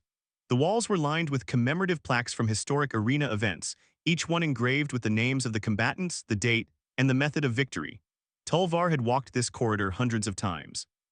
He could have navigated it blindfolded, counting the plaques by touch, each one a familiar landmark in a mental map that was as comfortable as his own home. Tonight, the corridor felt different. The reflections in the obsidian floor seemed deeper, darker, as if the stone were trying to show him something beneath its surface. The plaques on the walls, with their neat records of death and victory, seemed smaller somehow, less significant, as if the events they commemorated had been diminished by what had just happened in the arena below. They passed other box holders emerging into the corridor, Kryvaks of various castes and ranks, all of them moving in the same direction with the same tense, uncertain gait. No one spoke. The bioluminescent patches on their throats were pulsing in that muddy, indeterminate color that resulted from conflicting emotional signals, as if their bodies couldn't decide whether they were excited or afraid and had settled for an unhappy medium. The arena master's viewing chamber was at the end of the corridor, behind a door of solid black stone that was guarded by 2 Kryvak soldiers in full combat armor. Tulvar approached the door and was stopped by a chitinous arm across his chest. The arena master is in consultation. Unauthorized personnel are not permitted. I was summoned, check your comm logs. The guard's secondary eyes flickered, checking an internal display. The arm withdrew. Tulvar Merchant Cast Box 7 confirmed you may enter. The arm came back up. The Veshari is not on the summons list. She's with me. The arena master specified. She's with me, Tulvar repeated, and put enough edge in his voice that the guard's secondary eyes blinked in surprise. Tulvar was a merchant, not a soldier, and merchants didn't use that tone with soldiers. The guard hesitated, then stepped aside, and Tulvar pushed open the black stone door and walked into the arena master's chamber. Krell-Tash was not alone. The chamber was large, roughly circular, with a curved window that looked out over the arena floor from a height even greater than Tulvar's box. The view was staggering, a bird's-eye perspective that showed the entire arena as a perfect circle of light surrounded by the dark, towering ranks of spectator seats. The human was visible from this angle as a small, brown-skinned figure standing alone in the center of the pit, beside the Grathok's corpse. Krell-Tash stood at the window, his back to the door. He was a large Kryvax, larger than Tulvar by a significant margin, his carapace a deep, metallic gray that he kept deliberately unadorned as a statement of authority. He wore no sash, no tokens, no markers of caste or rank. He didn't need them. His position as arena master was absolute within the walls of the arena, answerable only to the Kryvak's planetary governor, and his body communicated that authority in every line and angle of its massive frame. Around him stood 4 other Kryvaks. Two were arena officials, mid-ranking bureaucrats from the event management office, their thoraxes marked with the orange sashes of the administrative caste. One was the chief of arena security, a scarred, heavy-set Kryvax whose carapace was pitted with old impact marks that spoke of a career in actual combat before his promotion to the administrative side. The last was someone Tulvar recognized but hadn't expected to see here. Venik, a senior broker from the Kryvax Interstellar Exchange, one of the most powerful financial figures in the Kryvax economy. Venik's presence changed the calculus of the room. If this were just an arena management issue, the chief of security and the event officials would have been sufficient. Venik's presence meant that the financial implications of what had just happened were already radiating outward beyond the arena walls, touching structures of power and money that extended far beyond this building. "You brought a Veshari," Kreltash said without turning from the window. His voice was deep, resonant, the voice of a creature accustomed to speaking in spaces where acoustics amplified every syllable. It was not a question. "The Veshari has information relevant to the situation," Tulvar said. "The situation is under control." "With respect, Arena Master, the situation is not under control. A human just killed a Grathok in your arena. The situation has never been less under control." Kreltash turned. His primary eyes were fixed on Tulvar with an intensity that made the air between them feel thick. His secondary eyes were scanning the room, taking in Ulanth, assessing her, dismissing her, returning to Tulvar. "Do you know how much revenue this event generates?" Kreltash asked. The question was rhetorical, the kind of question that powerful creatures asked when they wanted to establish the stakes before delivering a verdict. 240 million credits. Ticket sales, betting handles, broadcast rights, merchandise, food and beverage. 240 million credits for a single evening. 40% of that comes from the main event, the human versus the Grathok. That fight was supposed to generate 96 million credits in direct revenue, and another 30 million in downstream betting activity. "Was," Tulvar said. "Was past tense, because that fight is over and it did not produce the expected outcome, and I now have 53,000 customers who are going to demand refunds, and a betting market that is going to collapse, and a broadcast network that is going to sue, and a reputation that is going to take years to recover. Do you understand the magnitude of what has happened here tonight? I understand that a human killed a Grathok in your arena, and that you are very angry about the financial consequences. What I don't understand is why you're standing here talking about money when that human is still alive in your arena, and you haven't sent anyone to deal with it." Kreltash's mandibles clicked once, a sharp, precise sound that in Kryvak's body language was the equivalent of a warning shot. "I have dealt with it. 4 more Grathok are being loaded into the Eastern Gate system as we speak. They will be released simultaneously. The human will die, the customers will get their spectacle, and the evening will be salvaged." "4 Grathok," Ulan said. Every head in the room turned to look at her. She had stepped out from behind Tulvar, her crystalline body refracting the chamber's lights into small, sharp rainbows that danced on the black stone walls. Her fingers were tapping that slow, deliberate, analytical rhythm, and her voice was calm and steady, and completely devoid of the deference that a Veshari should have shown in the presence of the Kryvax arena master. "4 Grathok simultaneously," she continued, as if she hadn't noticed the attention or didn't care about it. "Against 1 human with no weapons, no armor, and 1 killed Grathok as environmental terrain, you believe this will be sufficient?" Kreltash's primary eyes narrowed. "You were not invited to this consultation." "No, I wasn't. I was invited to watch a human die, along with 53,000 other paying customers. Instead, I watched a human kill a Grathok with better technique than most professional arena fighters use with weapons. And now I'm listening to you describe a response that suggests you haven't understood what you just watched." The security chief stepped forward, his scarred carapace catching the light in a way that emphasized the old damage. "You will address the arena master with proper respect, Veshari, or you will be removed from this chamber." "Arena master," Ulant said, ignoring the security chief entirely. "I have read the full Confederacy assessment report on the human species, 340 pages. I have also, through my own channels, obtained additional data that is not in that report, including a detail about the human's behavior during its 6 days in the arena's holding cell. It scratched 412 tally marks into the stone wall of its cell with its bare fingers." The room was silent. Kreltash's mandibles were still, his eyes fixed on Ulanth with an expression that had shifted from anger to something more guarded. 412 marks in 6 days, Ulanth continued.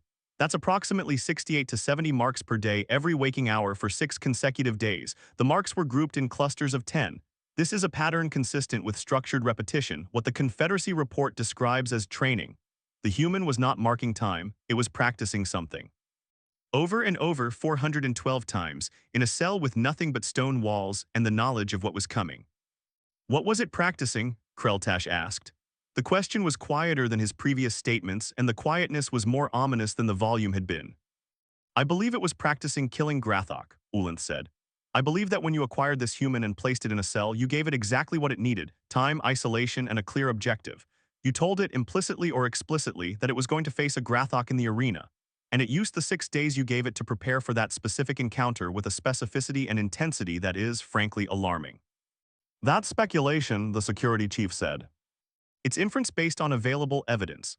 And the evidence includes the fact that the human's first action upon entering the arena was not to flee, not to cower, not to look for escape routes, but to survey the terrain and identify specific features, including a stone on the ground that it later used as a weapon and a wall that it later used as a force multiplier.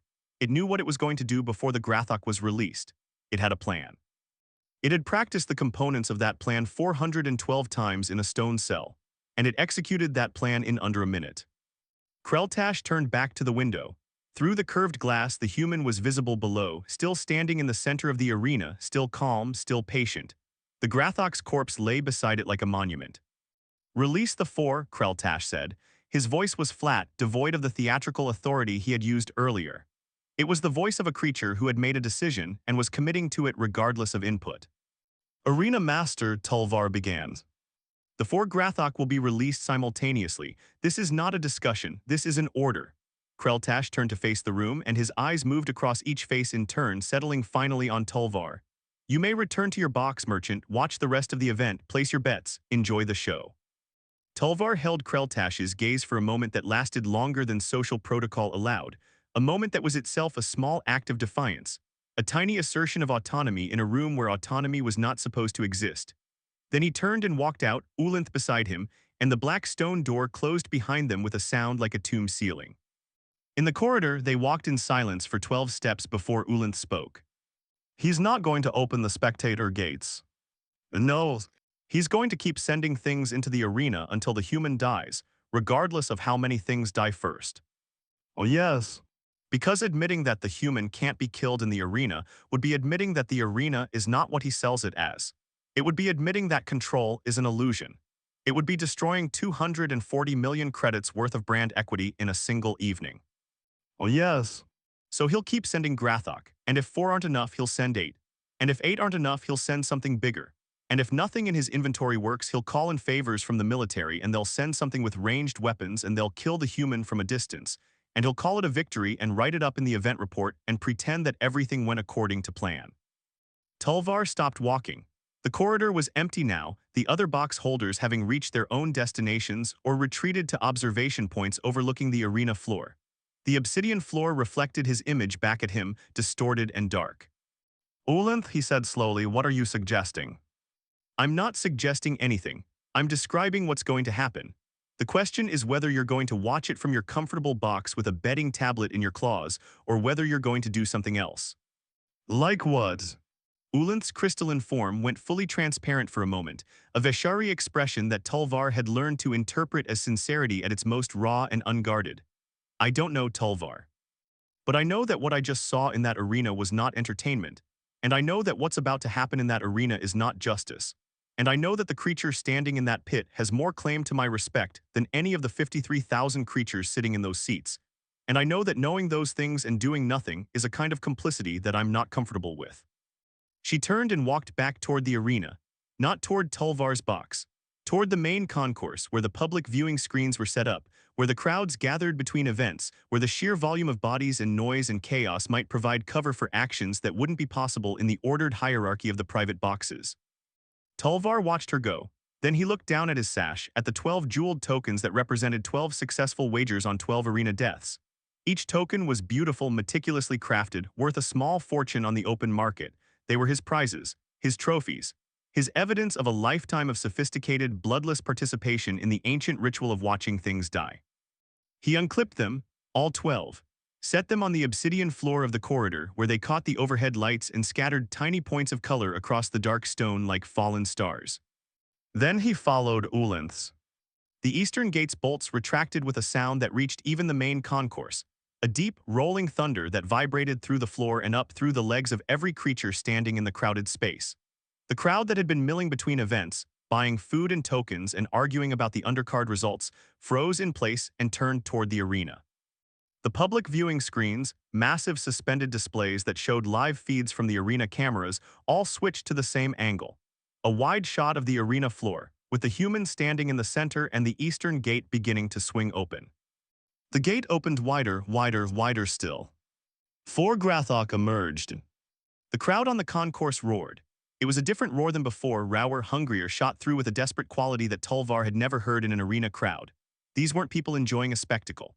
These were people trying to recover a feeling that had been taken from them, trying to reestablish the narrative that had been broken, trying to convince themselves that the world still worked the way they thought it did. 4 Grathok, 1 human. The math was simple. The outcome was certain. Everything was going to be fine. Tulvar pushed through the crowd until he reached a position near one of the viewing screens, close enough that the image filled his entire field of vision. Ulinth was beside him, her crystalline body providing a small island of stillness in the churning sea of Kryvak's bodies. On the screen, the human looked at the 4 Grathok. And then, the human did something that Tulvar would replay in his mind for the rest of his life. Something that crystallized everything he had been struggling to understand about this creature into a single, devastating image. The human smiled. End of Part 2. Part 3, The Massacre. The smile was the worst part. Tulvar had spent the last several minutes constructing a mental framework for what he was witnessing, a fragile scaffold of rationalizations and explanations that allowed him to maintain some semblance of comprehension. The human was adaptable. The human was trained. The human had used terrain and leverage and precision to compensate for its physical disadvantages. These were explanations. They were inadequate, but they were explanations, and they allowed Tulvar to believe that the universe was still operating according to rules that could be understood if you looked closely enough. The smile destroyed the framework. It wasn't a smile of confidence, or of bravado, or of madness. It wasn't the grin of a creature that had lost its mind under the pressure of imminent death. It was a small, quiet, almost private expression, the kind of smile that a craftsperson might produce when looking at a piece of work that was finally coming together after a long period of preparation, or that a strategist might produce when an opponent made the exact move they had predicted and planned for. It was a smile of recognition, of confirmation, of the deeply satisfying moment when expectation and reality aligned. The human had expected 4 Grathok. The human had wanted 4 Grathok. The realization hit Tulvar with physical force, a blow to his thoracic cavity that made him stagger backward into the Kryvaks behind him, who shoved him forward with an angry click of mandibles that Tulvar didn't hear because the roaring in his own mind was too loud. The tally marks, 412 marks in 6 days, practicing killing Grathok, but not just one Grathok. One was easy. One had taken under a minute.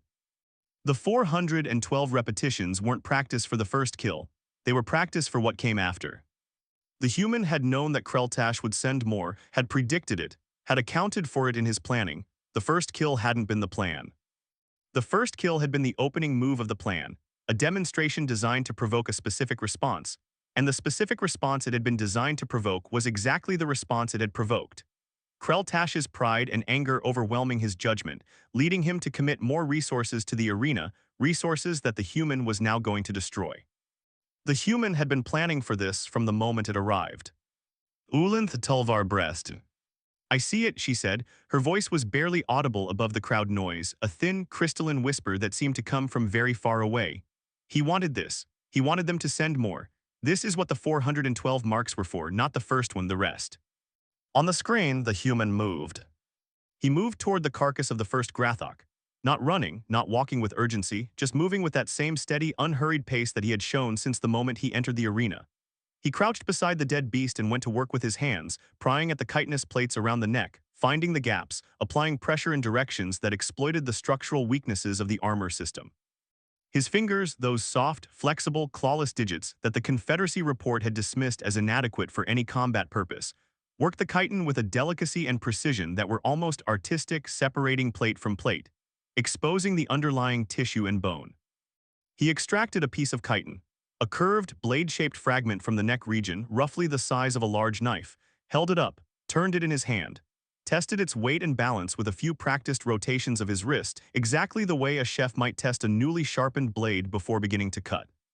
He had made a weapons. Again. But this time the weapon making wasn't improvised. It wasn't the desperate act of a creature grabbing whatever was available in the moment. It was rehearsed, practiced. The speed and efficiency with which the human located the right plate, separated it, extracted it, and evaluated it suggested a level of familiarity with Grathok anatomy that went far beyond what could be gained from a single fight. He had studied these creatures. He had understood their structure. He had identified the specific plates that would produce the most effective improvised weapons, and practiced extracting them quickly under conditions of stress. 412 repetitions. The four Grathoks spread out across the arena floor, their bodies forming a loose crescent formation that was instinctive rather than coordinated, each beast maintaining its own distance from the human while staying within charging range. They could smell their dead packmate. They could see the human standing beside its body, holding a piece of its armor. The lead beast, the largest of the four, was making that low, rumbling sound again, the fear vibration that Tulvar was beginning to recognize as a Grathok's way of expressing uncertainty about whether the thing in front of it was prey or not. The human didn't wait for them to resolve their uncertainty. He walked toward them. The crowd's roar fragmented. What had been a unified wall of sound broke into 1,000 individual voices, some screaming for blood, some screaming in confusion, some just screaming, the raw vocalization of creatures whose expectations had been shattered so thoroughly that they no longer knew what sound to make. The noise was chaotic, ugly, painful, nothing like the orchestrated crescendo of a normal arena event. It was the sound of a crowd losing its collective mind. The lead Grathok charged. It came in fast and low, head tucked, mandibles partially closed, its approach tighter and more controlled than the first beast's charge had been. It had the advantage of having watched from behind the gate, of having observed the human's movements during the first fight, of having at least some primitive understanding of what this small creature was capable of. It was adapting. The human sidestepped. Not the same sidestep as before. This one was different, adjusted for the lead beast's lower, tighter approach angle, a lateral movement that took him just outside the reach of the nearest claw while keeping him close enough to the beast's body to maintain contact range. The Grathok's claw raked through empty air, and the human was already inside its guard, already moving, already executing the next phase of whatever plan he had constructed in that stone cell over 6 days and 412 repetitions. He drove the chitinous blade into the beast's throat. The blade punched through the thinner chitinous layer on the underside of the neck and sank deep into the soft tissue beneath. Dark Grathok blood sprayed out in a pressurized jet, coating the human's right arm and splattering across his chest and face. The beast staggered, its charge disrupted, its legs tangling as it tried to process the sudden, catastrophic damage to its throat. The human didn't stay to finish it. He was already moving, spinning away from the staggering beast and toward the second Grathok, which was just beginning its own charge from the right side of the crescent formation. He used the first beast's body as a screen, positioning it between himself and the second charge, forcing the second Grathok to either go around or through its wounded packmate. The second Grathok went around. It angled left, widening its approach to avoid the first beast's flailing body, and in doing so it gave the human an extra second of reaction time. The human used that second to close the distance himself, meeting the second beast partway across the arena floor with a direct head-on approach that was so contrary to every instinct of prey behavior that the Grathok actually hesitated for a fraction of a second, its charge faltering as its predatory programming tried, and failed to categorize a prey animal that was running toward it instead of away. That fraction of a second was enough. The human dropped low, sliding beneath the Grathok's outstretched claws and came up inside its guard on the opposite side. His left hand grabbed the beast's trailing forelimb, the one that was still extending backward from the charge, and he pulled. Not a desperate, all-out pull like the one he'd used on the first Grathok. A controlled, measured pull, leveraging the beast's own momentum against it, redirecting its movement rather than trying to stop it. The Grathok's forelimb buckled. Its body twisted. Its charge became a fall, and its fall became a collision with the arena floor that drove the breath from its lungs in an explosive grunt and sent a shockwave through the packed earth. The human was on its back before it could rise, climbing the chitin plates, finding the gaps, navigating the armored terrain with the same effortless precision as before. His right hand still held the chitinous blade, though the first strike had cracked it further, the edge now jagged and unreliable. He found the neck gap, the same vulnerability he had exploited twice already, and drove the blade down. Once, twice, 3 times. The Grathok went limp beneath him, its legs splaying outward, its body settling into the final stillness of death. The human stood on the second corpse and looked at the remaining 3. The first beast, the one with the throat wound, was still standing, but barely. Blood was pouring from the gash in its neck in a thick, dark stream, pooling on the arena floor around its feet. Its movements were sluggish, uncoordinated, its body shutting down system by system as the wound drained its life. It wouldn't last another minute. The third and fourth Grathok had pulled back to the far side of the arena near the eastern gate. They were close together, their bodies nearly touching, their heads turning rapidly between the human and the gate, clearly calculating the relative merits of fighting and fleeing. The low, rumbling fear vibration was coming from both of them, a stereo chorus of predator distress that was audible even over the crowd noise. The human looked at them and Tulvar could see the calculation happening in real time, could watch the human's eyes track from the dying first beast to the retreating third and fourth, could practically see the decision tree branching and pruning in the creature's mind. The first beast was dying, it wasn't worth pursuing. The third and fourth were the threats, but they were also the ones showing the most fear, and fear was a weapon too, maybe the most powerful weapon in this arena because fear made creatures make mistakes. The human stepped off the second corpse and walked toward the eastern gate. Not running, not charging, walking, with the measured, unhurried pace of someone who had nowhere to be and all the time in the world to get there. The chitinous blade dripped dark blood from its cracked edge. His left arm hung at his side, still functional but showing the strain of the grapple with the second beast. His body was streaked with blood, human red and Grathok iron, the colors mixing on his skin in patterns that looked almost decorative, like war paint applied by a careless artist. The third Grathok broke first. It charged, but the charge was wrong. Too fast, too aggressive, too desperate, driven by fear rather than strategy, the kind of attack that a predator makes when it's trying to end a fight quickly because it doesn't believe it can win a long one. Its head was high instead of low, its mandibles spread wide instead of partially closed, its body elongated and exposed instead of compact and protected. It was every mistake that the first two Grathok had made, combined and amplified by panic. The human met it with a perfectly timed sidestep that put him exactly where the beast's extended reach couldn't find him. The Grathok's claw cut through the air where his torso had been a fraction of a second before, and the human pivoted inside the arc of the swing and drove his elbow into the joint of the beast's forelimb. The joint shattered. Not cracked, not bruised, shattered. The complex arrangement of bone and cartilage and connecting tissue that allowed the Grathok's limb to bend and flex disintegrating under the impact of a human elbow driven by a human's full body weight, and a human's apparent complete indifference to the laws of biomechanical proportionality. The forelimb folded backward at an angle that made several Kryvax spectators in the concourse physically recoil, their bodies reacting to the sight of a joint moving in a direction joints were not supposed to move. The Grathok screamed. Not a roar, not a threat display, a scream, a high, keening sound of pure agony that cut through the crowd noise like a blade through silk.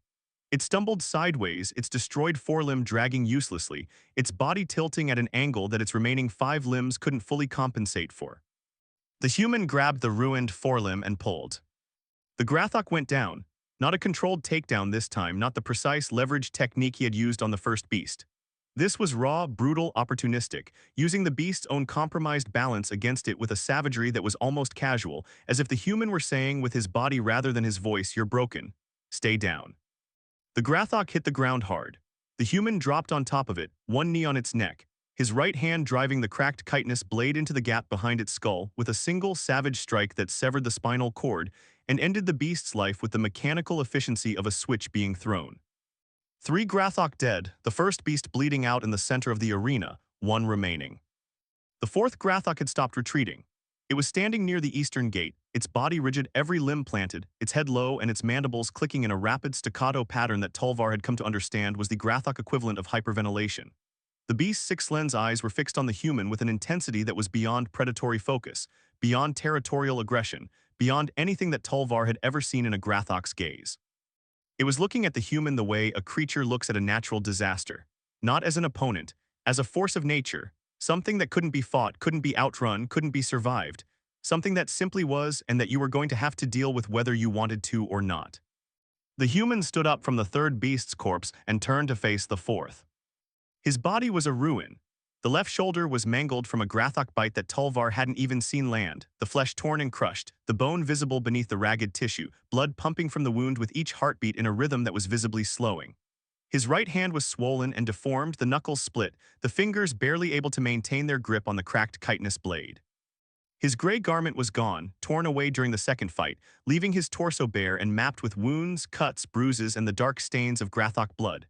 His breathing was heavy, deep, labored, each inhale a visible effort of will over a body that was running out of reserves.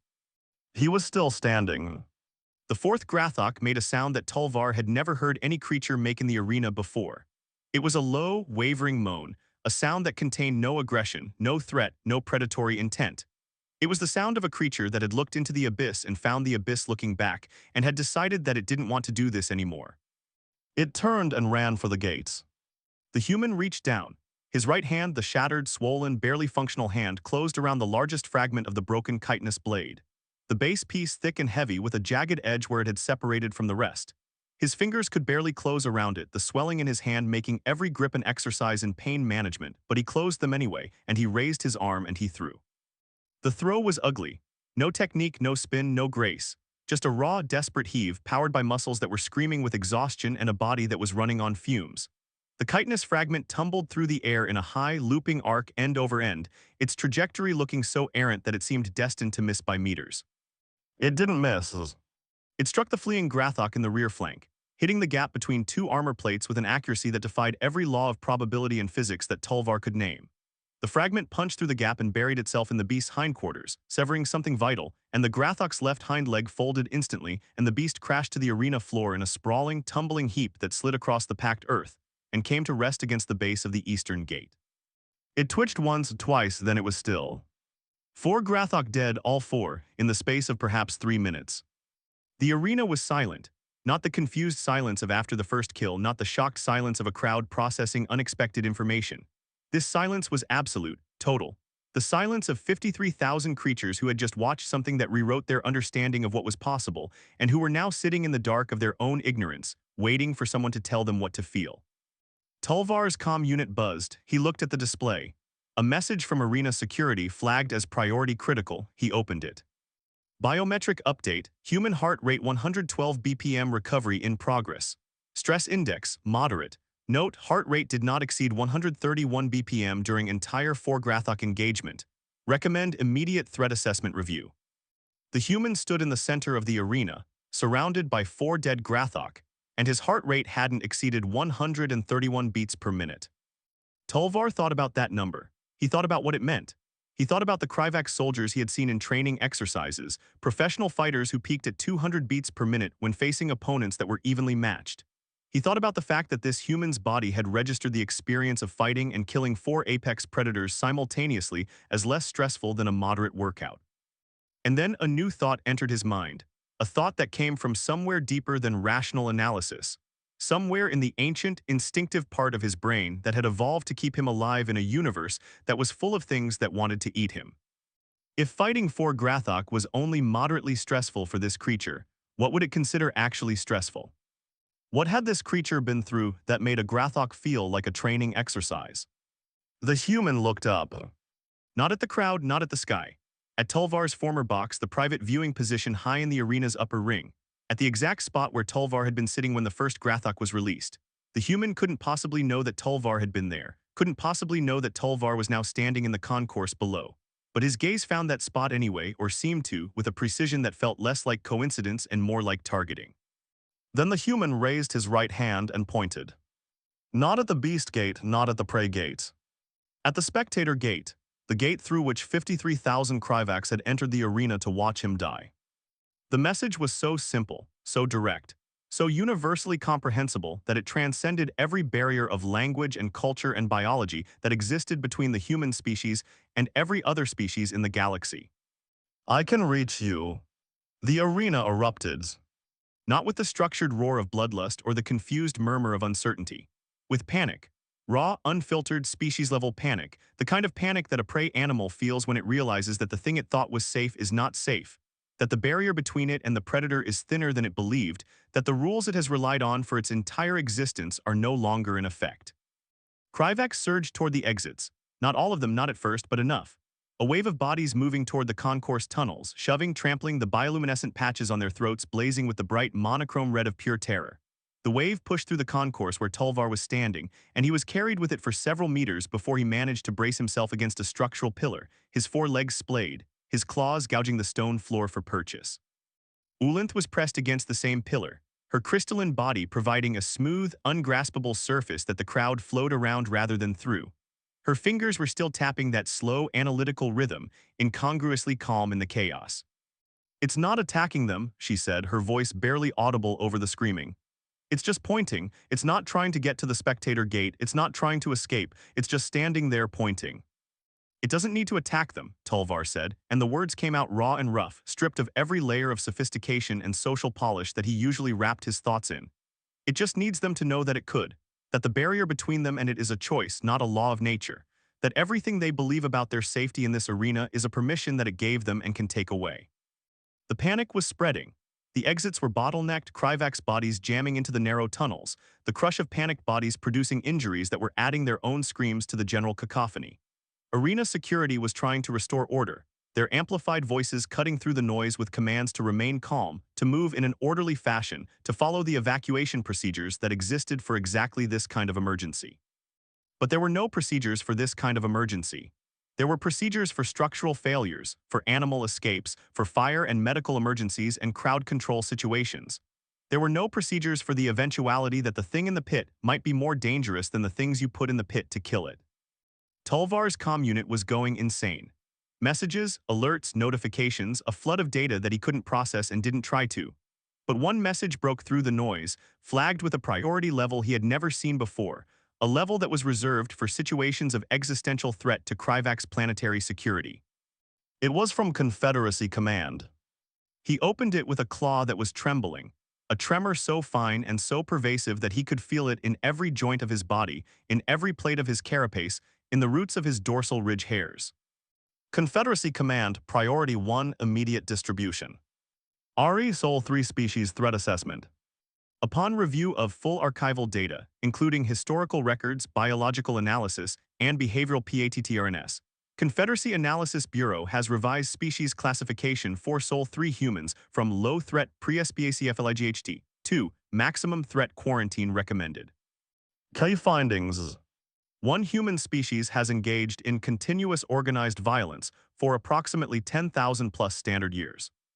Two human species has developed weapons capable of planetary destruction and DECLINED to deploy them, not due to inability, but due to preference for continued conventional combat.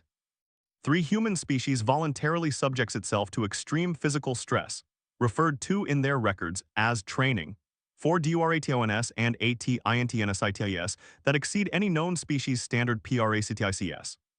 For human species biology EXHIBITS unusual stress response PATTRNS, including highly SUPPRESSCD cortisol reaction and rapid cardiovascular recovery, consistent with adaptation to prolonged combat stress over evolutionary TIMEFRAMES. 5. Confederacy Analysis Bureau CONCLUDES that human species is not primitive. Human species has been practicing. Recommendation: immediate quarantine of Sol 3. Withdrawal of all Confederacy personnel and ASSETS from Sol 3 vicinity. Classification of all human biological data as maximum security. Non-interaction protocol to be implemented indefinitely. Note, this assessment is based on archival data only. Direct observation data from KRYVAX Arena event is being ANALYZED and may result in further revision. Initial analysis SUGGSTS direct observation data is consistent with and may exceed archival assessment. End the transmission. Tulvar read the message 3 times. Each reading made the words feel more real and more terrible.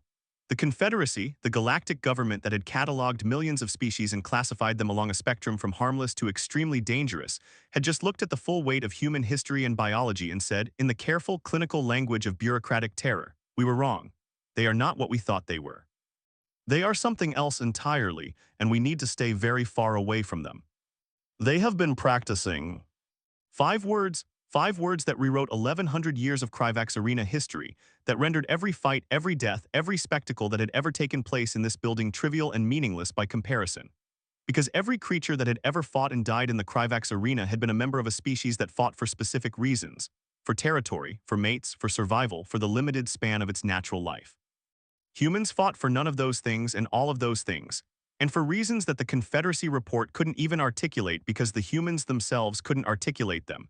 Because the drive to fight was so deeply embedded in their biology and their culture and their history that it had become invisible to them, like water to a fish. They had been practicing, for 10,000 years, against each other, against every obstacle their planet could throw at them, against their own limitations, their own weaknesses, their own fragility. They had taken a body that was, by any objective measure, one of the least combat-capable biological structures in the known galaxy, and they had pushed it and pushed it and pushed it past every limit that nature had imposed past every boundary that reason suggested, into a space where the body became something other than what its blueprint had designed it to be. A weapon. The human in the arena was a weapon. Not a metaphorical weapon, not a symbolic weapon, a literal, functional, operational weapon forged by 10,000 years of continuous, deliberate, obsessive practice. Every motion it made, every strike, every sidestep, every grapple was the product of a manufacturing process that was longer and more rigorous than anything the Kryvax Empire had ever used to produce anything. The human had been manufactured by its own species, over 10,000 years, specifically for the purpose of being good at violence. And the Kryvax had put it in an arena and expected it to die. Tulvar began to laugh. It was not a pleasant sound. It was the laugh of a creature who has just realized something so enormous, so worldview-shattering, that the only possible response is a kind of hysterical release of tension through vocalization. It came out as a barking, clicking, gasping noise that made the Kryvax around him flinch away, adding another layer of chaos to the already chaotic evacuation. Ulanth looked at him with an expression that her crystalline face could only approximate, but that her still, silent fingers communicated perfectly. She wasn't laughing. She wasn't doing anything. She was just looking at him, and at the screen above them that still showed the human standing in the arena surrounded by death, and at the crowd that was still streaming toward the exits, and at the arena itself, which had stood for 1100 years and which had never, until tonight, hosted an event that it couldn't contain. The human began to walk. Not toward the Beast Gate, not toward the Prey Gate, not toward any of the gates, toward the arena wall, the eastern wall near the gate where the fourth Grathok had fallen. He was walking slowly, his damaged body producing a slightly uneven gait, his left arm hanging uselessly, his right hand still clutching the broken base of the chitinous blade. He reached the wall and stopped, and he began to examine it. His fingers traced the surface of the stone, finding the cracks that the Grathok's impact had created, testing their depth and width, probing for structural weaknesses. He found a handhold, then another, then another. He looked up, following the line of cracks upward, calculating the feasibility of what he was considering. He was checking to see if he could climb out. The realization swept through the concourse like a cold wind, cutting through the panic and replacing it with something even more primal. The human wasn't trying to escape through the gates. The human was trying to escape through the walls. The walls that were 90 meters high. The walls that were made of stone so hard that it took specialized equipment to carve. The walls that were supposed to be impassable. The human was looking at those walls the way he had looked at the Grathok's armor, not as barriers, as problems to be solved. Tulvar's comm unit buzzed again. Kreltash's voice, flat and cold and stripped of every trace of the authority he had wielded an hour ago. Open the spectator gates. The words hung in the air of the concourse, broadcast on the arena's public address system, heard by every creature still within earshot of a speaker. All spectator gates, open them now, let the human walk out. A new silence fell over the concourse, replacing the panic with a different kind of tension. The crowd, which had been surging toward the exits, slowed and stopped. The evacuation tunnels, which had been choked with bodies, cleared as people turned to look at the public screens, at the small, blood-covered figure examining the arena wall. And the crowd, someone asked, the voice picked up by a nearby comm unit and broadcast across the public address system. Tulvar didn't recognize the speaker, but the voice had the quality of a mid-ranking official asking a question that he already knew the answer to but needed to hear spoken aloud. Kreltash's response was slow in coming. When it arrived, it was quieter than anything Tulvar had ever heard from the arena master, a voice that had been emptied of everything except the bare minimum required to produce words. They paid to watch a human die, instead they're going to watch a human leave, and they're going to be very, very quiet about it. A pause, the arena's acoustics amplified the silence, making it feel like a physical weight pressing down on every creature in the building. Because if I've learned anything in the last 3 minutes, it's that humanity doesn't stay in cages. On the screen, the human turned away from the wall. He had found his handholds. He had determined that the climb was feasible, given time and the right sequence of moves. But something had made him stop, and Tulvar understood what it was even before the human's next action confirmed it. The human had heard the gates opening. He turned and looked at the eastern gate, the gate through which the Grathok had come, the gate that was now swinging open on its own, powered by the arena's mechanisms, offering a path to the outside that didn't require a 90-meter climb with a shattered arm and a broken hand. The human walked toward the open gate. He walked past the fourth Grathok's corpse without looking at it. He walked past the third Grathok's corpse without looking at it. He walked past the pool of dark blood that had spread across the arena floor from the first beast's throat wound, his bare feet leaving red prints in the mixture of human and Grathok blood that coated the packed earth. He walked with the same steady, unhurried pace he had shown since the moment he entered the arena, as if nothing that had happened in the last several minutes had been significant enough to alter his gait. He reached the gate.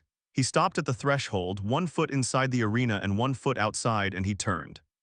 He turned and looked at the arena, at the dead Grathok, at the scarred walls and the cracked floor and the pool of blood, at the private boxes high above where the wealthy and the powerful sat in stunned silence, at the general seating where 53,000 Kryvax were frozen in positions of fear and confusion, their bioluminescent froths poolsing with the muddy, indeterminate colors of a species that had just had its understanding of the universe fundamentally altered.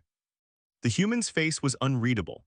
It had been unreadable the entire time, that flat, blood-smeared mask with the dark eyes that reflected the arena lights without revealing anything behind them.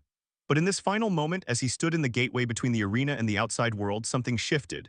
Not a smile, not a frown, not any expression that Tulvar could name or categorize.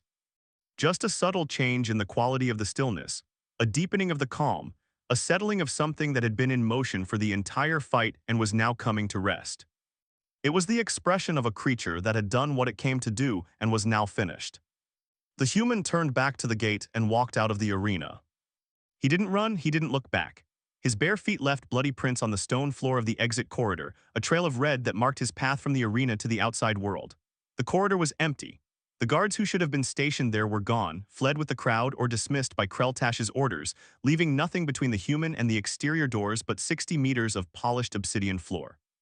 He walked the entire distance without breaking stride.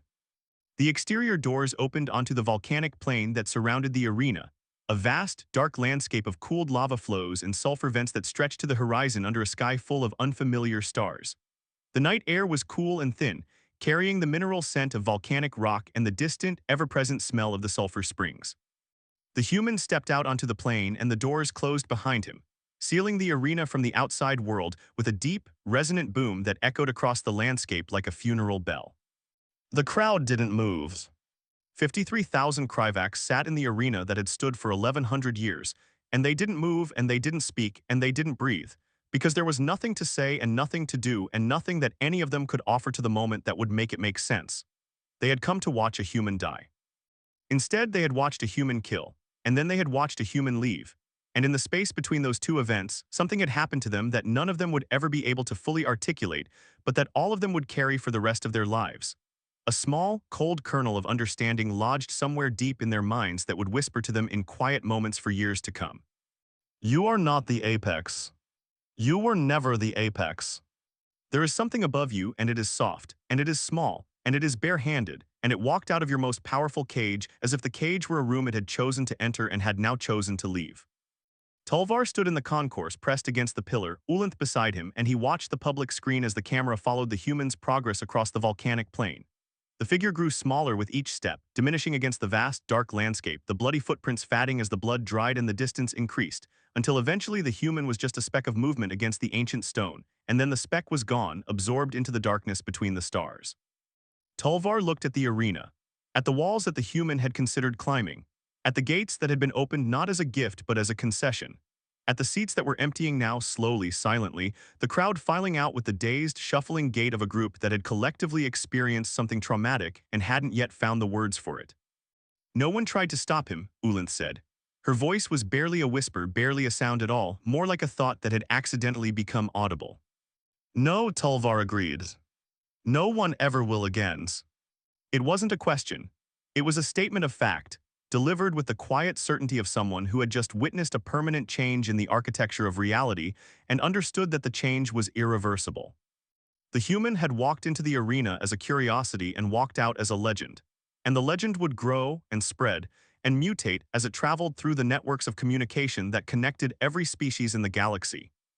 Until the name human became a word that parents used to frighten their children and generals used to justify their budgets and philosophers used to illustrate the futility of assuming that the universe's most dangerous things were the ones with the sharpest claws and the thickest armor. Tulvar thought about the tally marks, 412, 6 days in a stone cell, scratching marks into the wall with bare fingers hard enough to leave visible grooves, practicing something over and over until it became as natural as breathing. He thought about the heart rate, 131 beats per minute, peak, maximum, The absolute limit of the human body's stress response to fighting four apex predators simultaneously, a number that in a Kryvax would have indicated a light workout. He thought about the small, quiet, private smile that the human had produced when the four Grathok emerged from the gate, the smile that said, yes, this is what I was waiting for, this is what the 412 marks were for. He thought about the pointing, the raised hand, the extended finger aimed at the spectator gate at the 53,000 Kryvax who had paid to watch him die. The gesture that said, I know you're there, I know what you did, I could come for you next, I'm choosing not to remember that. And he thought about the walk. The steady, unhurried, blood-soaked walk across the arena floor and through the exit corridor and out onto the volcanic plain and into the darkness between the stars. The walk of a creature that had done what it needed to do and was now moving on, without haste, without triumph, without malice, without anything except the calm, patient certainty of a species that had been walking for 10,000 years and had no intention of stopping. Tulvar turned away from the screen. He walked through the emptying concourse, past the abandoned vendor stalls and the darkened betting windows and the commemorative plaques that lined the walls, those neat records of historic arena deaths that seemed so small and so insignificant now. He walked out of the arena's main entrance and onto the volcanic plain, following the trail of dried blood that the human's feet had left on the stone. The trail ended after 100 meters, absorbed into the mineral-rich soil, erased by the landscape as if it had never existed. Tulvar stood at the point where the trail ended and looked up at the sky. The stars were bright and cold and ancient, the same stars that shone on Sol 3, on the human homeworld, on the planet where a small, soft, fragile species had spent 10,000 years turning itself into something that the rest of the galaxy would spend the next 10,000 years trying to understand and failing. He thought about the Confederacy's assessment, the species isn't primitive, they're practicing. He thought about Kreltash's words, humanity doesn't stay in cages. He thought about the human's face in that final moment, standing in the gateway, looking back at the arena with an expression that wasn't triumph and wasn't defeat, and wasn't anything that Tulvar could name. An expression that contained multitudes, that held the entire history of a species that had refused to be prey and refused to be predator, and had chosen instead to be something that didn't have a name in any language in the galaxy. Something that practiced. Something that waited. Something that walked out of cages as if cages were optional. Tulvar stood on the volcanic plain outside the Kryvax arena, where the trail of human blood disappeared into the ancient stone, and he looked up at the cold, bright stars, and he understood with a clarity that was both illuminating and devastating that the universe was much larger and much more dangerous than he had ever believed, and that the most dangerous thing in it was not the thing with the sharpest claws or the thickest armor or the most powerful weapons. The most dangerous thing in it was the thing that refused to stop.